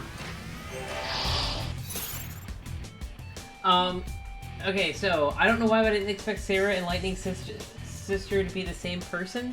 I kind of put it together. I think I kind of known it before, but I think I kind of put it together just because, like, the way they're just both, like, obviously tracking somebody who's been turned to a Xiii. Like, that just felt very oddly coincidental for them to be chasing somebody like that. I figured, like, they're probably gonna be, like, it's probably gonna be something like that.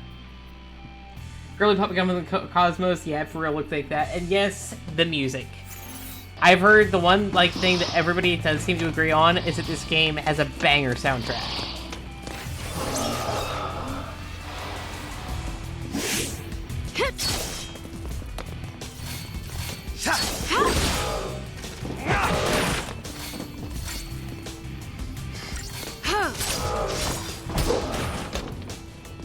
I wonder if there's any way you can switch primary party member.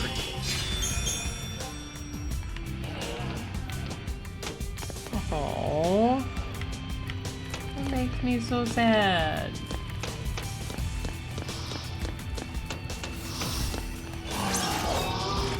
At least you didn't get turned into one of these dudes. Oh, and white.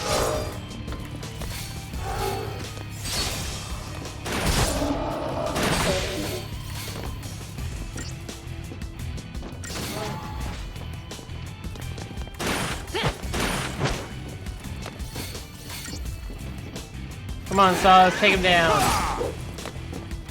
There we go. Man, yeah, this is a bop.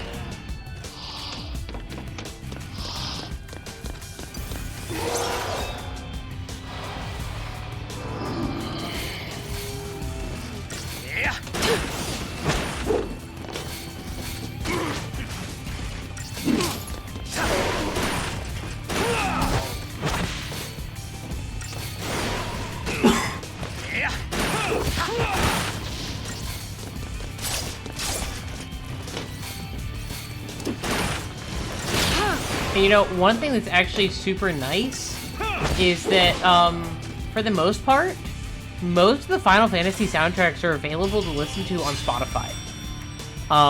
Which is really nice. That's something that actually really frustrates me with Nintendo, is the fact that they so gatekeep all of their soundtracks and you can't listen to them without, like, piracy.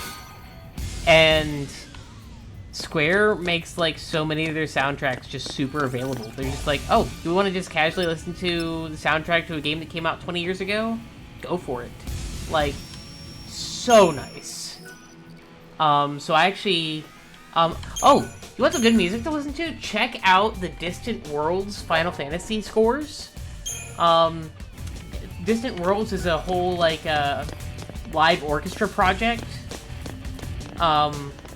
Playing music from Final Fantasy, and oh my goodness, those scores are incredible. Man, this place is cool. Yes, I love those albums. Oh yeah, I know people who don't know Final Fantasy who really love those albums. Like, they've never, like, they don't know hardly anything about the franchise, and they're like, Xiii. so, oh man.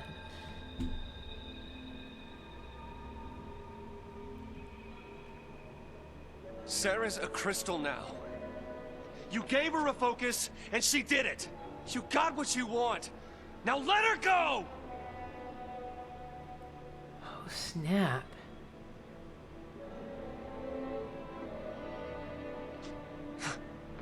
Please, turn her back. I'll be your Lassie instead! Fine. You go on begging. Like this thing gives a damn what we want!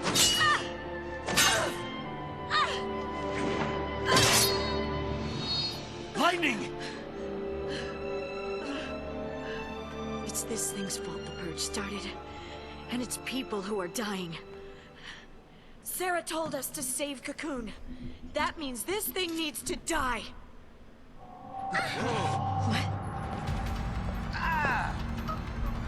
I have a feeling the answer's gonna be a lot more complicated than that.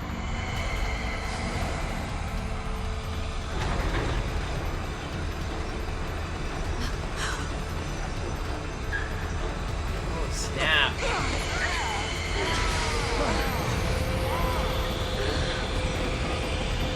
Holy mackerel,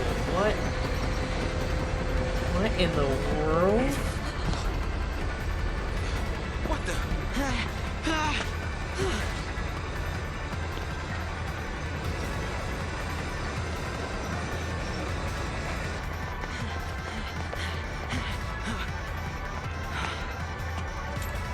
The thing was like, I heard you were talking crap about me. Yes.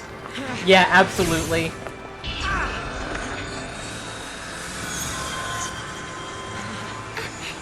Man, this kid's whole day has been about getting in the wrong place at the wrong time. You can kill a Xiii?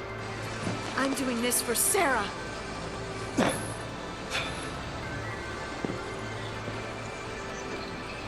Dodge. Oh. Development. I'm in. As long as you don't mind an amateur. I got these things. Might as well use them. Thanks.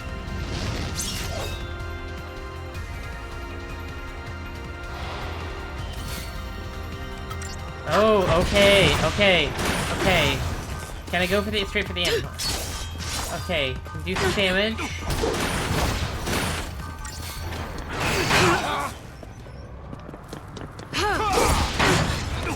Okay.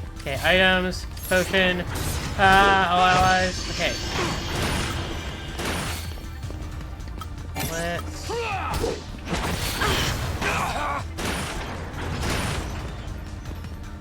Baby chocobo makes you happy. Yes, baby chocobos are incredible.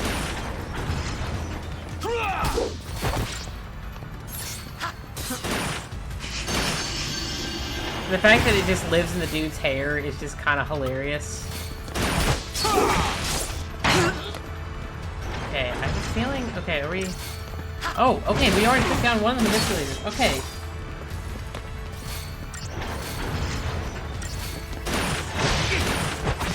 Initiating regeneration. Oh, let's go. Okay, so we gotta take down the manipulators.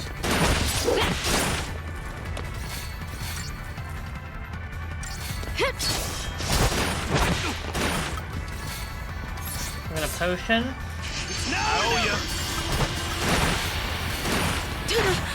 Ow, okay.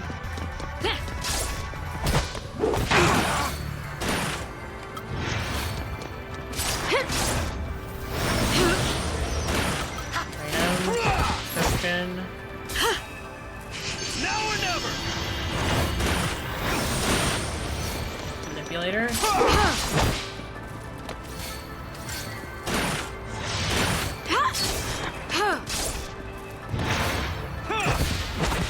Alright, come on.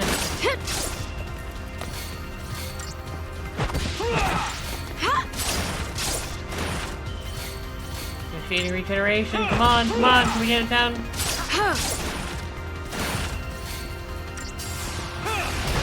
That's it, there we go, we got it. Let's go. Doctor's code? What in the world?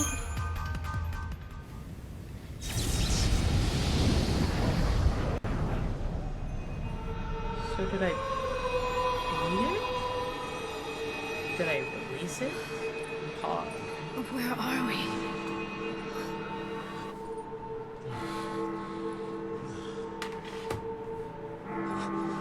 What's going on?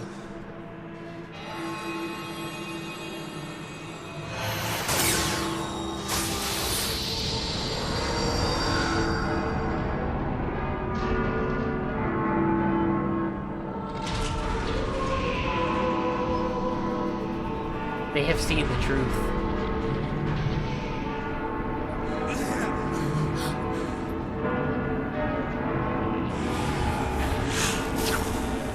Very trippy indeed.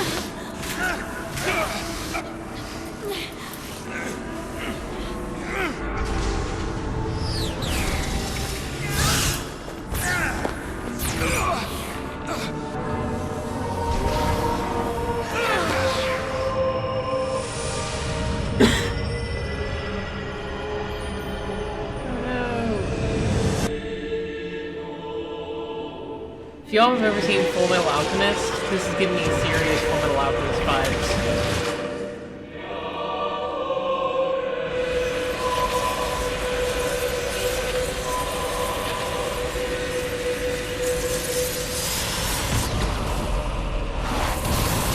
Oh snap! What in the world?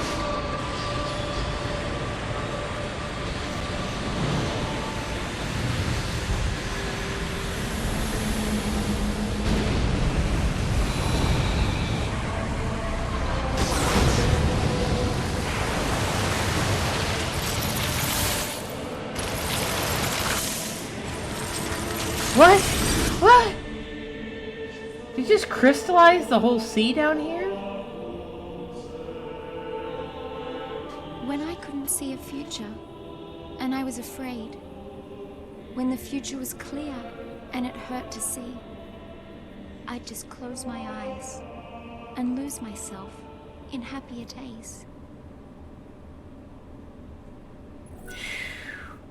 Whoa. Okay, that was cool. And I'm very much like, Nani? But yeah, this felt so much of just like they've committed the ultimate taboo. Like, I mean, just like the whole like, the human transmutation, the seeing the truth and all of that. It felt so much like a moment out of that.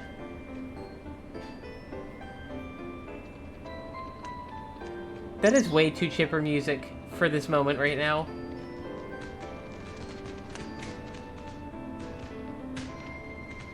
Day 11, the seaside city of Bodom.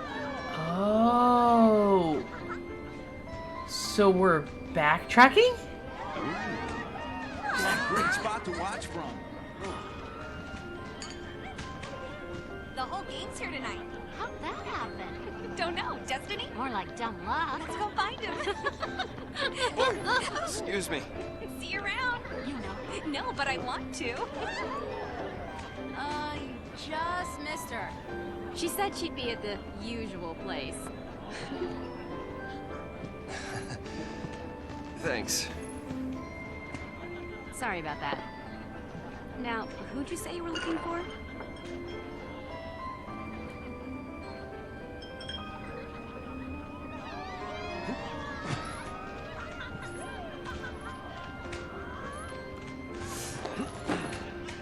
Here goes.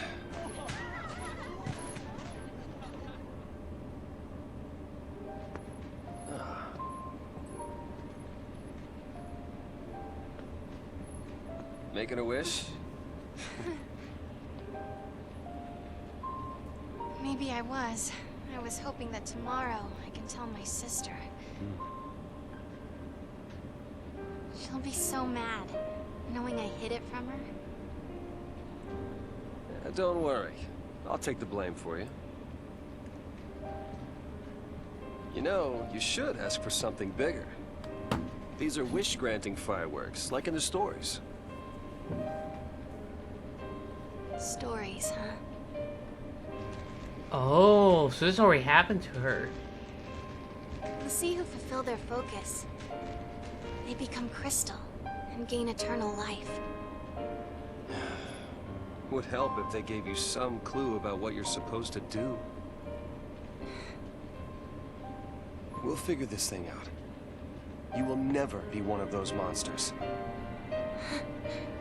So what will I be? A crystal?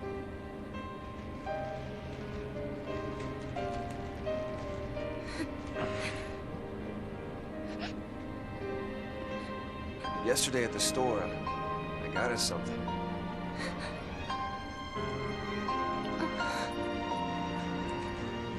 I don't know much about jewelry, but I hope you like it.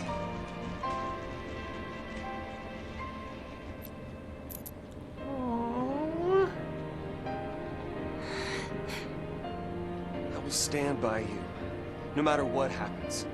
I'm yours forever. Sarah. My one, my only. Will you marry me? Oh, this guy's too sweet. Oh! She said yes! Oh! My heart.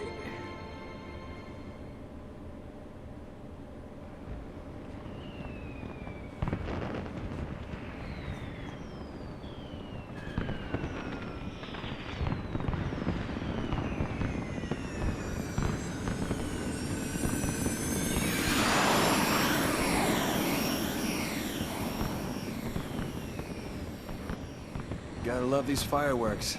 They granted my wish. Your wish? Before I asked you to marry me, I wished that you would say yes.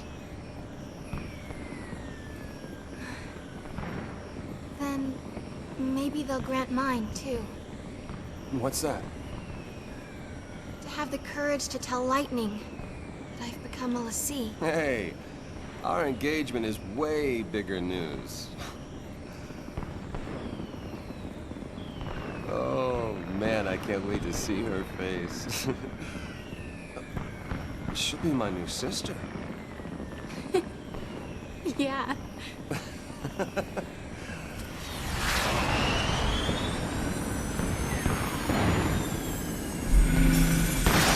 Whoa.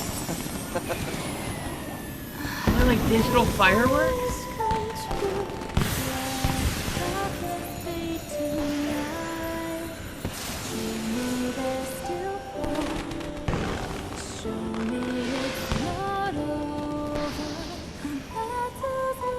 Hey, Snow? Yeah.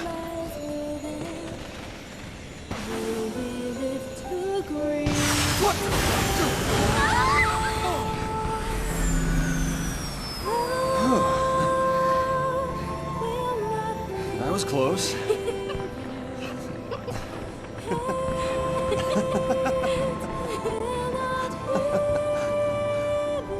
Gorgeous. Our own private heaven. All we need. Just you and me. Oh, the sad music. The sad music. In all fairness, this is the theme for the game, so...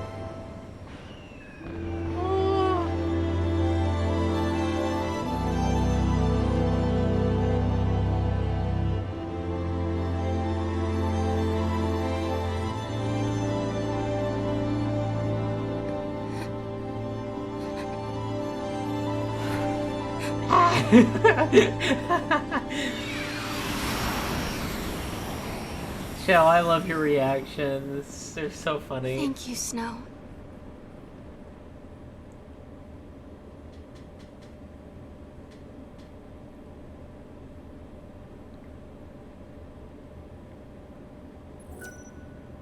Didn't we just save our progress?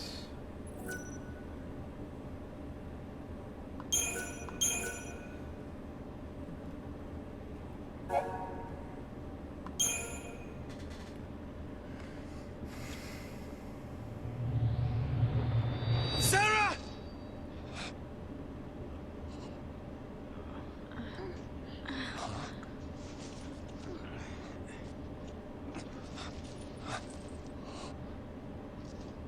Is this for real?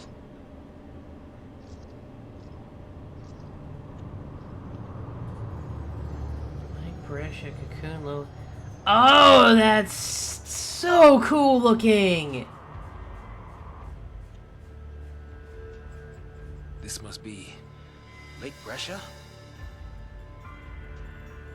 Well, I guess we fell from up there. And the lake turned to crystal? Help me out here. I mean, did the Xiii do this? How in the world did we end up here? How should I know? Yeah, that is absolutely a wallpaper waiting to happen. We're alive. How? Sarah! No one survives a fall from that high. Not without a miracle. Sarah saved us! Sarah, listen. It's all your fault. She got... Hey, hey, hey, hey! Watch out!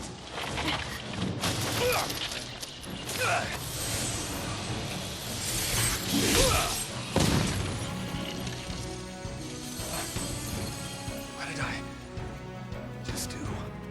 You used magic.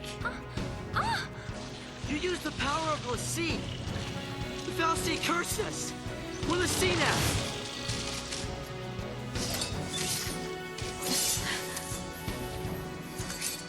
Right. So do I get magic casting abilities? Paradigm system tutorial.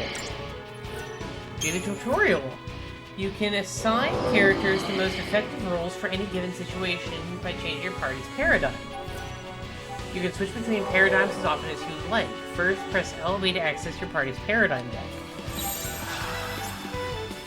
Each paradigm assigns specific roles to the members of your party. These roles define the spells and abilities available to a party member, as well as the general behavior in combat.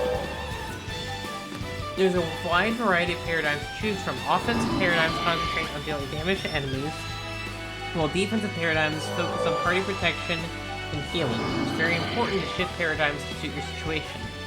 You can press up and down to scan the paradigms available to see the list of roles for each companion compromise.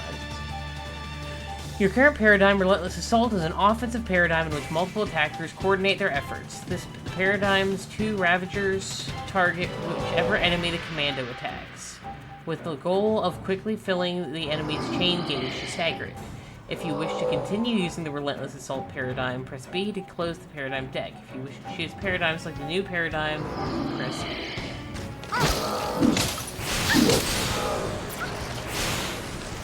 Roll.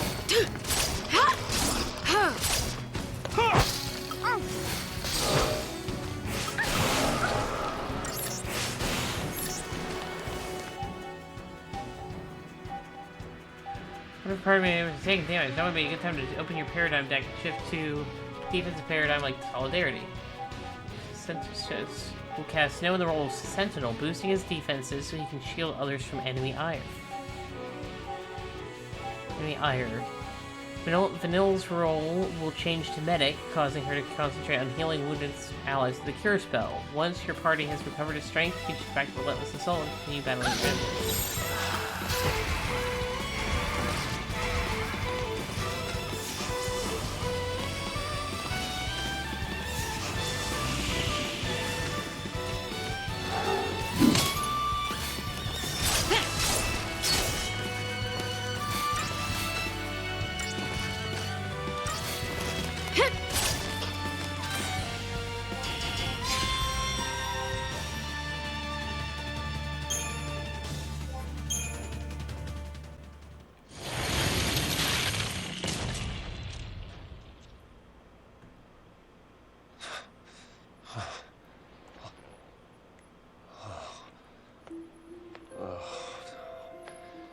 So we really are Xiii.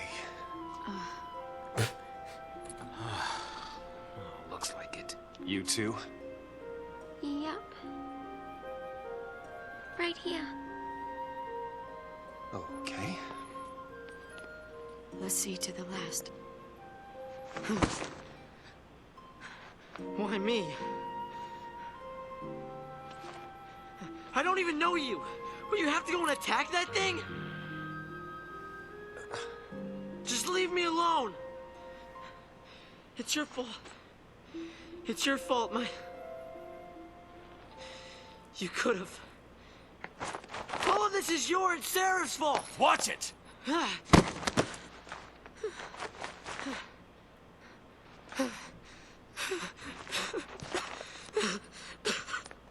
There's another one on her too? Sorry. Everything is gonna be all right. You'll see. Come on. Off we go.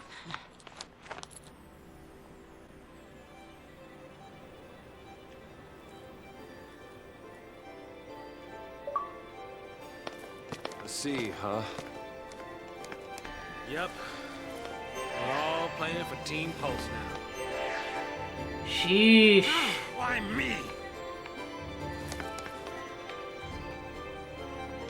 Alright, let's catch up. We're probably behind on data logs. Holy mackerel. Okay. Events, Chapter 2, The Gift of Eternity. A legend on Cocoon states that if Xiii complete the focus given by a Fal'Cie, they turn into crystal and gain eternal life. And just as the legend describes, Sarah, Lightning's younger sister and fiancée to Snow, glows with an incredible light and turns into crystal. But has she truly gained eternal life? And what focus has she completed?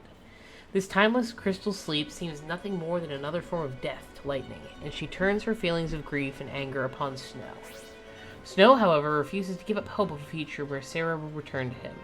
Just then, the Sanctum army begins its assault on the Vestige, though it may mean sharing the Vestige's imminent destruction. The group heads ever deeper into the complex. Snow seeks to persuade the Fal'Cie to release his fiancée, while Lightning and Saz have other plans in mind. Snow pleads with the Fal'Cie. He offers himself in Sarah's place if it will release her from her fate. The Fal'Cie remains silent. Seeing Snow's desperate pleas go unanswered, Lightning and Saz draw weapons on the lower world being. Even if the Fal'Cie will soon be destroyed along with the entire Vestige, they have reason to defeat it with their own hands. They work together to bring down the Fal'Cie, and the vestige now plummets towards the lake below. A final wave of power explodes from the dying Fal'Cie, transforming the water and surrounding area into solid crystal. Lightning and the others do not witness the breathtaking event upon defeating the Fal'Cie. They are drawn in through a rift into a dimension where an immense otherworldly presence awaits. Onto their bodies it sears cursed brands. Onto their minds the vision of a beast destroying Cocoon. Swept along by unimaginable energies, the helpless companions are swallowed in a lightless void. As Snow drifts into the darkness, one memory fights to the surface of his consciousness. Lightning feels nothing but anger towards the Pulse Fal'Cie. It had taken Sarah and cursed her with a Lassie-doomed existence. It is the underlying reason for the purge, and it is an enemy to be cut down if she is to fulfill Sarah's final request, to save Cocoon. Lightning's aggression provokes the Fal'Cie into action, and it attacks her. Saz draws his guns with grim resolve, and Snow joins the battle without hesitation. As they deal the killing blow to the Master of the Vestige, a flash of light rends the air. They are pulled into a swirling void of chaos, where they are bound by an ominous and inexorable entity. Branded with arcane markings, the companions are then assaulted with the vision of a terrible beast tearing Cocoon apart. Soon after, the Vestige finally succumbs to the combined attacks of the Sanctum forces. In the midst of the chaos, a memory surfaces from the depths of Snow's fading awareness. A marriage proposal made to his beloved Sarah under the night sky, lit with the colors of exploding fireworks.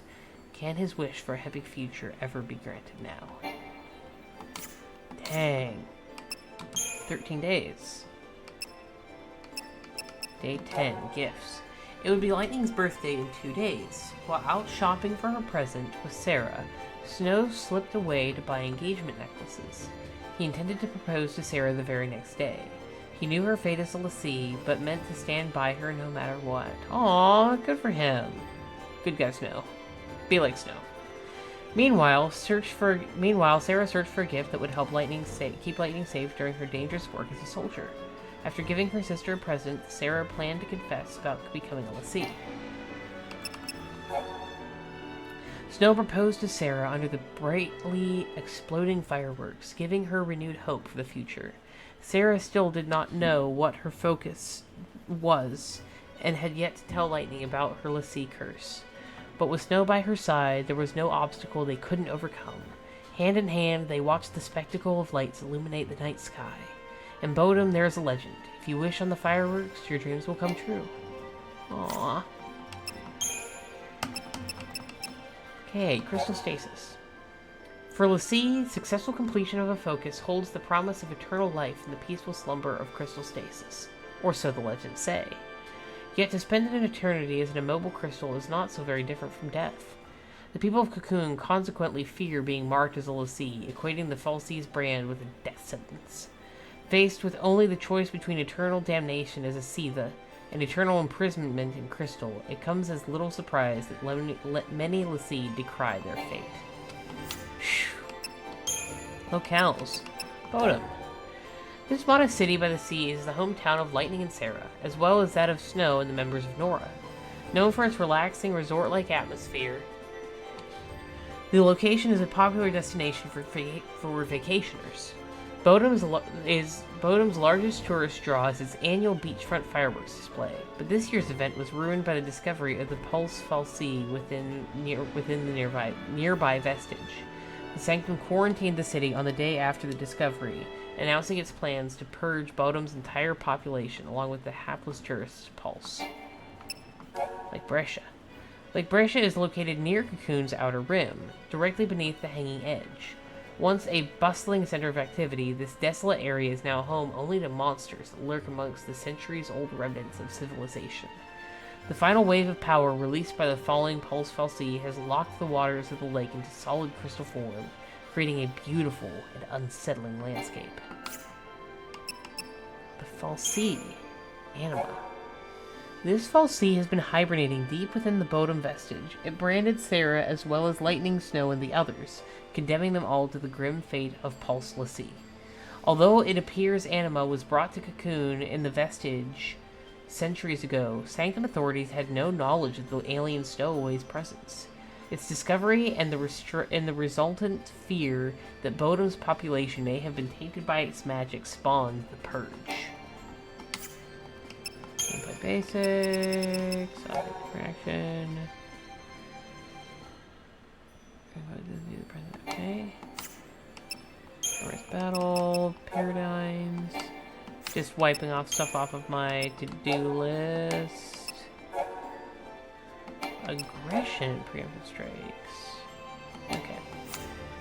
Primary menu, paradigm deck. Oh, I will have to work on that. Interesting.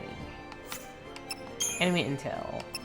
Militarized units. Word droid. That's where's android. It's such a cute little boy.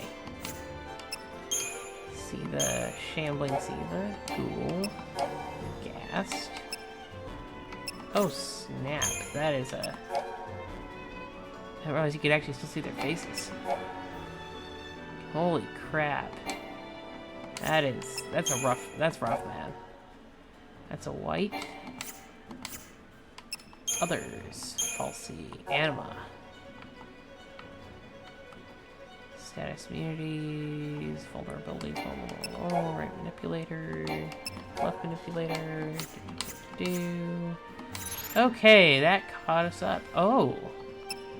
Oh, paradigms. Customize. Generate. Balance.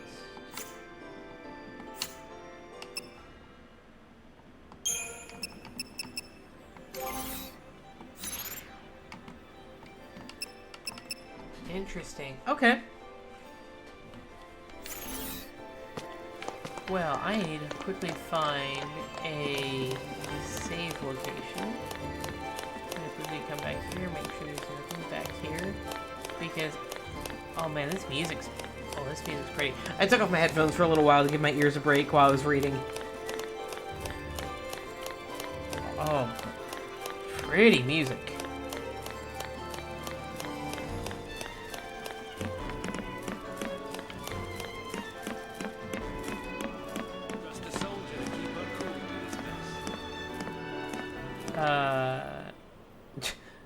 That's funny. Okay, if we don't know our focus, how do we complete it? I think I saw it. Saw what? That is how a focus comes down, people. The Xiii, they don't spell it out with clear-cut instructions. All you get is a hazy glimpse. Well, you know, that's what they say. You know, legends and all. You know, legends. Yeah. Did you see anything?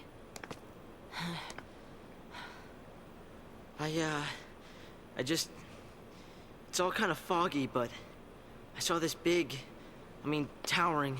What? Wait a minute. Hold on now. Do we all have the same dream? Ragnarok.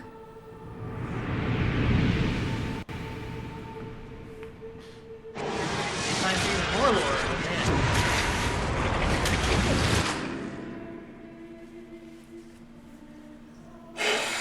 So, we all saw the same dream. We all heard that same voice.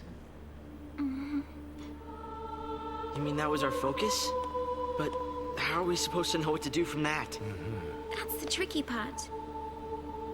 The dream's the only hint the Xiii gives us. Figuring out what to do with it, that's our job. Okay. We're post-Xiii, right? Enemy's a cocoon. So, does that mean that our focus is... Are we supposed to... Save her. Say what? Our focus is to protect Cocoon. Really? Okay. And why's that? Sarah told us. Let's do it. We're all in this together. I'm gonna look for Sarah. She ought to be nearby. I'll come too! Wait! Jeez. That boy can't stay still. Really?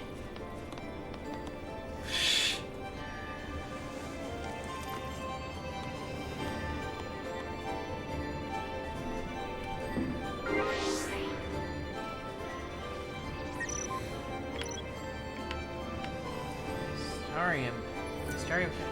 Having become Xiii, the members of your party can now develop their powers, learning new abilities or improving attributes such as strength, magic, and HP. More tutorials. Crystarium is now accessible from the menu. Select it, okay.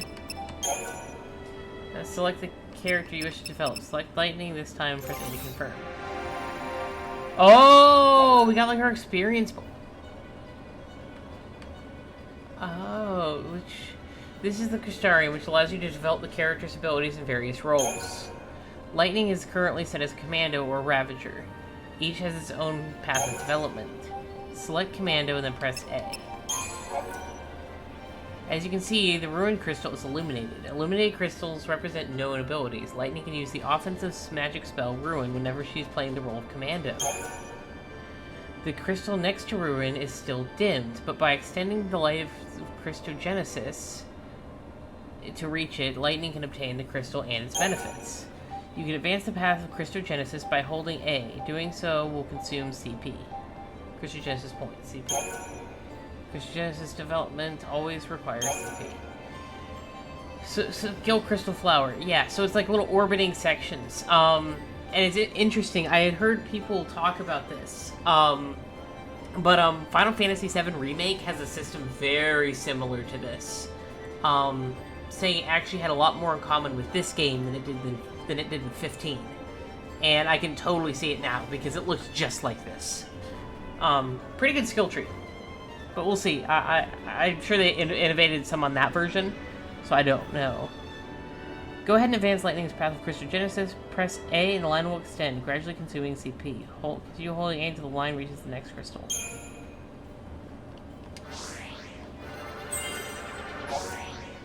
You obtain Strength plus 4 crystal, increasing Lightning strength attribute by 4.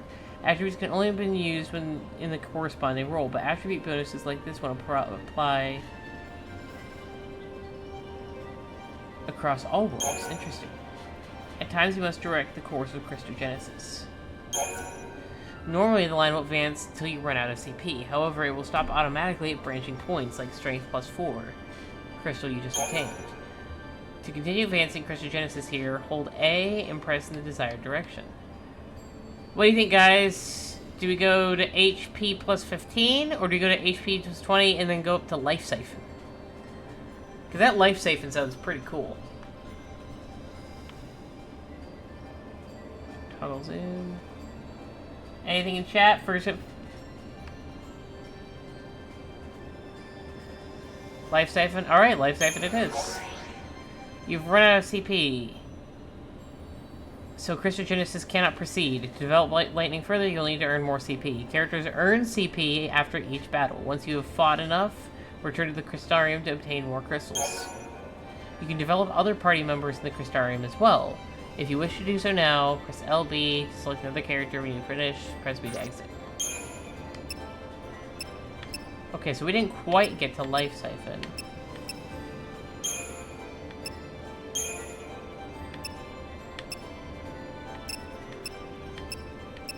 Dang, it doesn't... Oh, there it is. There's the cost.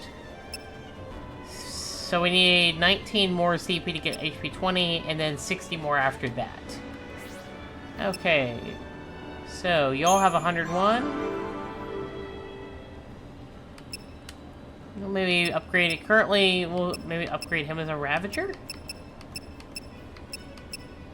Or Sentinel.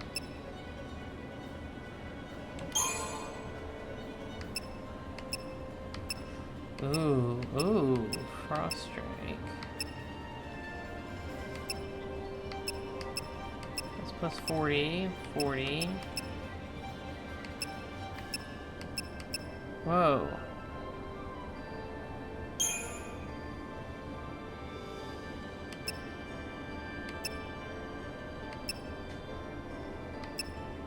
Ability Blizzard, HP Blizzard.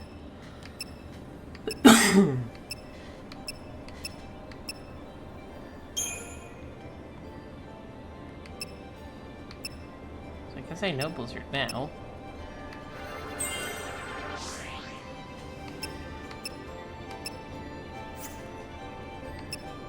And then let's maybe go to Sentinel.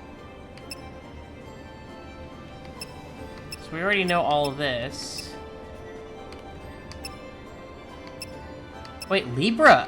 Ooh! Fringe Ward. Produce damage to nearby allies when you are in target of an area. When you're the target of an area attack.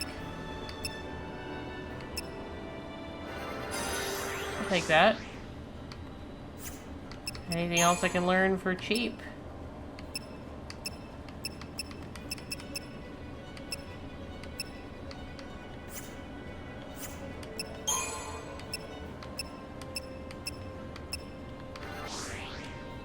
Okay. Okay, Vanille. Let's see. We're gonna worry about her. We're probably gonna be using her as a medic a lot. So I think we probably dump all of her stuff into medic.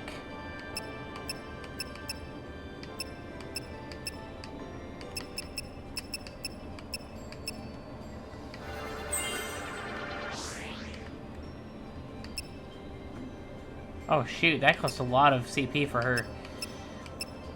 Yeah, so the kind of the difference, yeah, having a healer will be good. Yeah, so the kind of the difference with 7 Remakes system was kind of more of that you had these satellite spheres that you could upgrade, but you didn't have to progress through them in any specific order. This is actually a pretty cool system. Kind of like it. Saz, okay, he's only has a Ravager class available right now.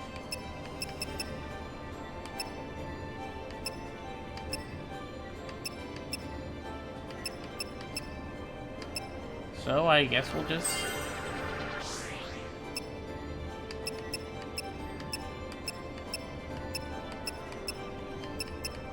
Oh man.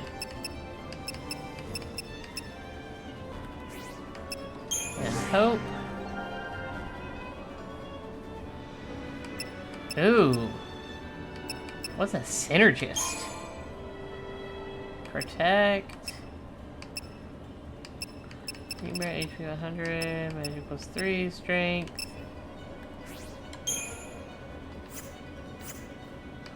Ravager, ice damage, fire, okay. Medic.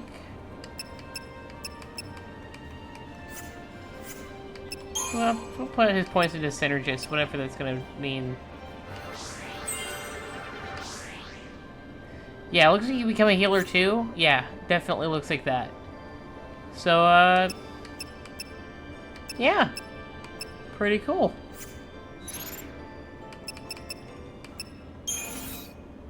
Oh my goodness, more! No! More reading. Roll Commando. Offensive Specialist, Augmented Attacks.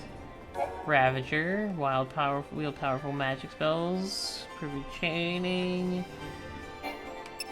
Sentinel. Defensive Specialist. Damage Reduction. Physical magic increase. Allies reduce bonus. Medic. What about the Synergist? Huh. Events, Chapter 3, Branded. After being caught in the destruction of the vestige, group awakens directly under the hanging edge, expands to the Salt Lake Brescia. Frozen Crystal Splendor. The after effect of the energy is released by the dying Fall Sea. Waters Crystal. Despite having survived a fall from the incredible height, the companions are unable to appreciate their luck as each one of them now bears the brand of an alien design. The mark seared on their body signifies the servitude to a Fall Sea and the gift of magical power. It is the brand of a cursed Xiii. Worse, they must now complete their assigned focus if they are to avoid becoming monstrous Siva. Though none can say for sure what their mission actually entails. Their only clue is the vision they all witness of the great beast laying waste to Cocoon, Ragnarok. Though all signs point to a bleak and tragic destiny, Snow alone remains optimistic, convinced that his focus is to grant Sarah's wish and save Cocoon. He sets off full of confidence. Ragnarok. Lightning, Snow, and the others saw a phantom vision of this beast upon their branding as Xiii. In the dream, they witnessed the creature besieging Cocoon's capital of Eden. But whether this was a glimpse of past events or a vision of things yet to come was unclear. What is clear is that Ragnarok is inextricably linked to their focus, the nature of that focus, and what must be done to fulfill it remains to be seen. Okay. Alright, I really need to find an unsafe location. We need to find a way out of here. We can worry about everything else later. I can't see anything but crystal.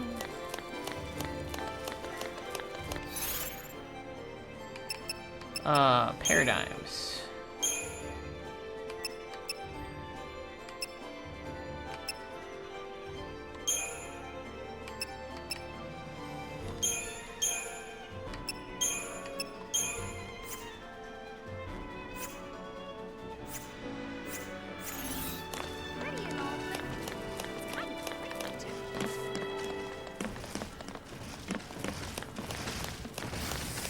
I'm gonna quickly fight these guys here.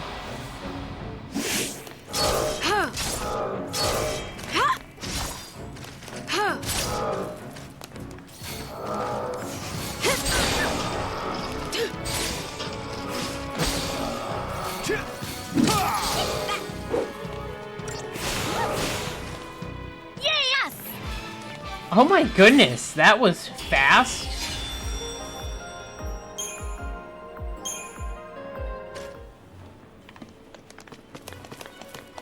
Okay, and now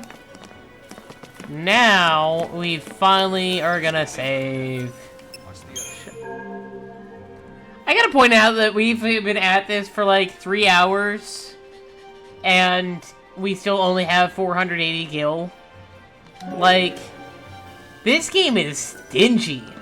Stingy with gil. Alright, save. Alright. 3.5 hours in. Alrighty.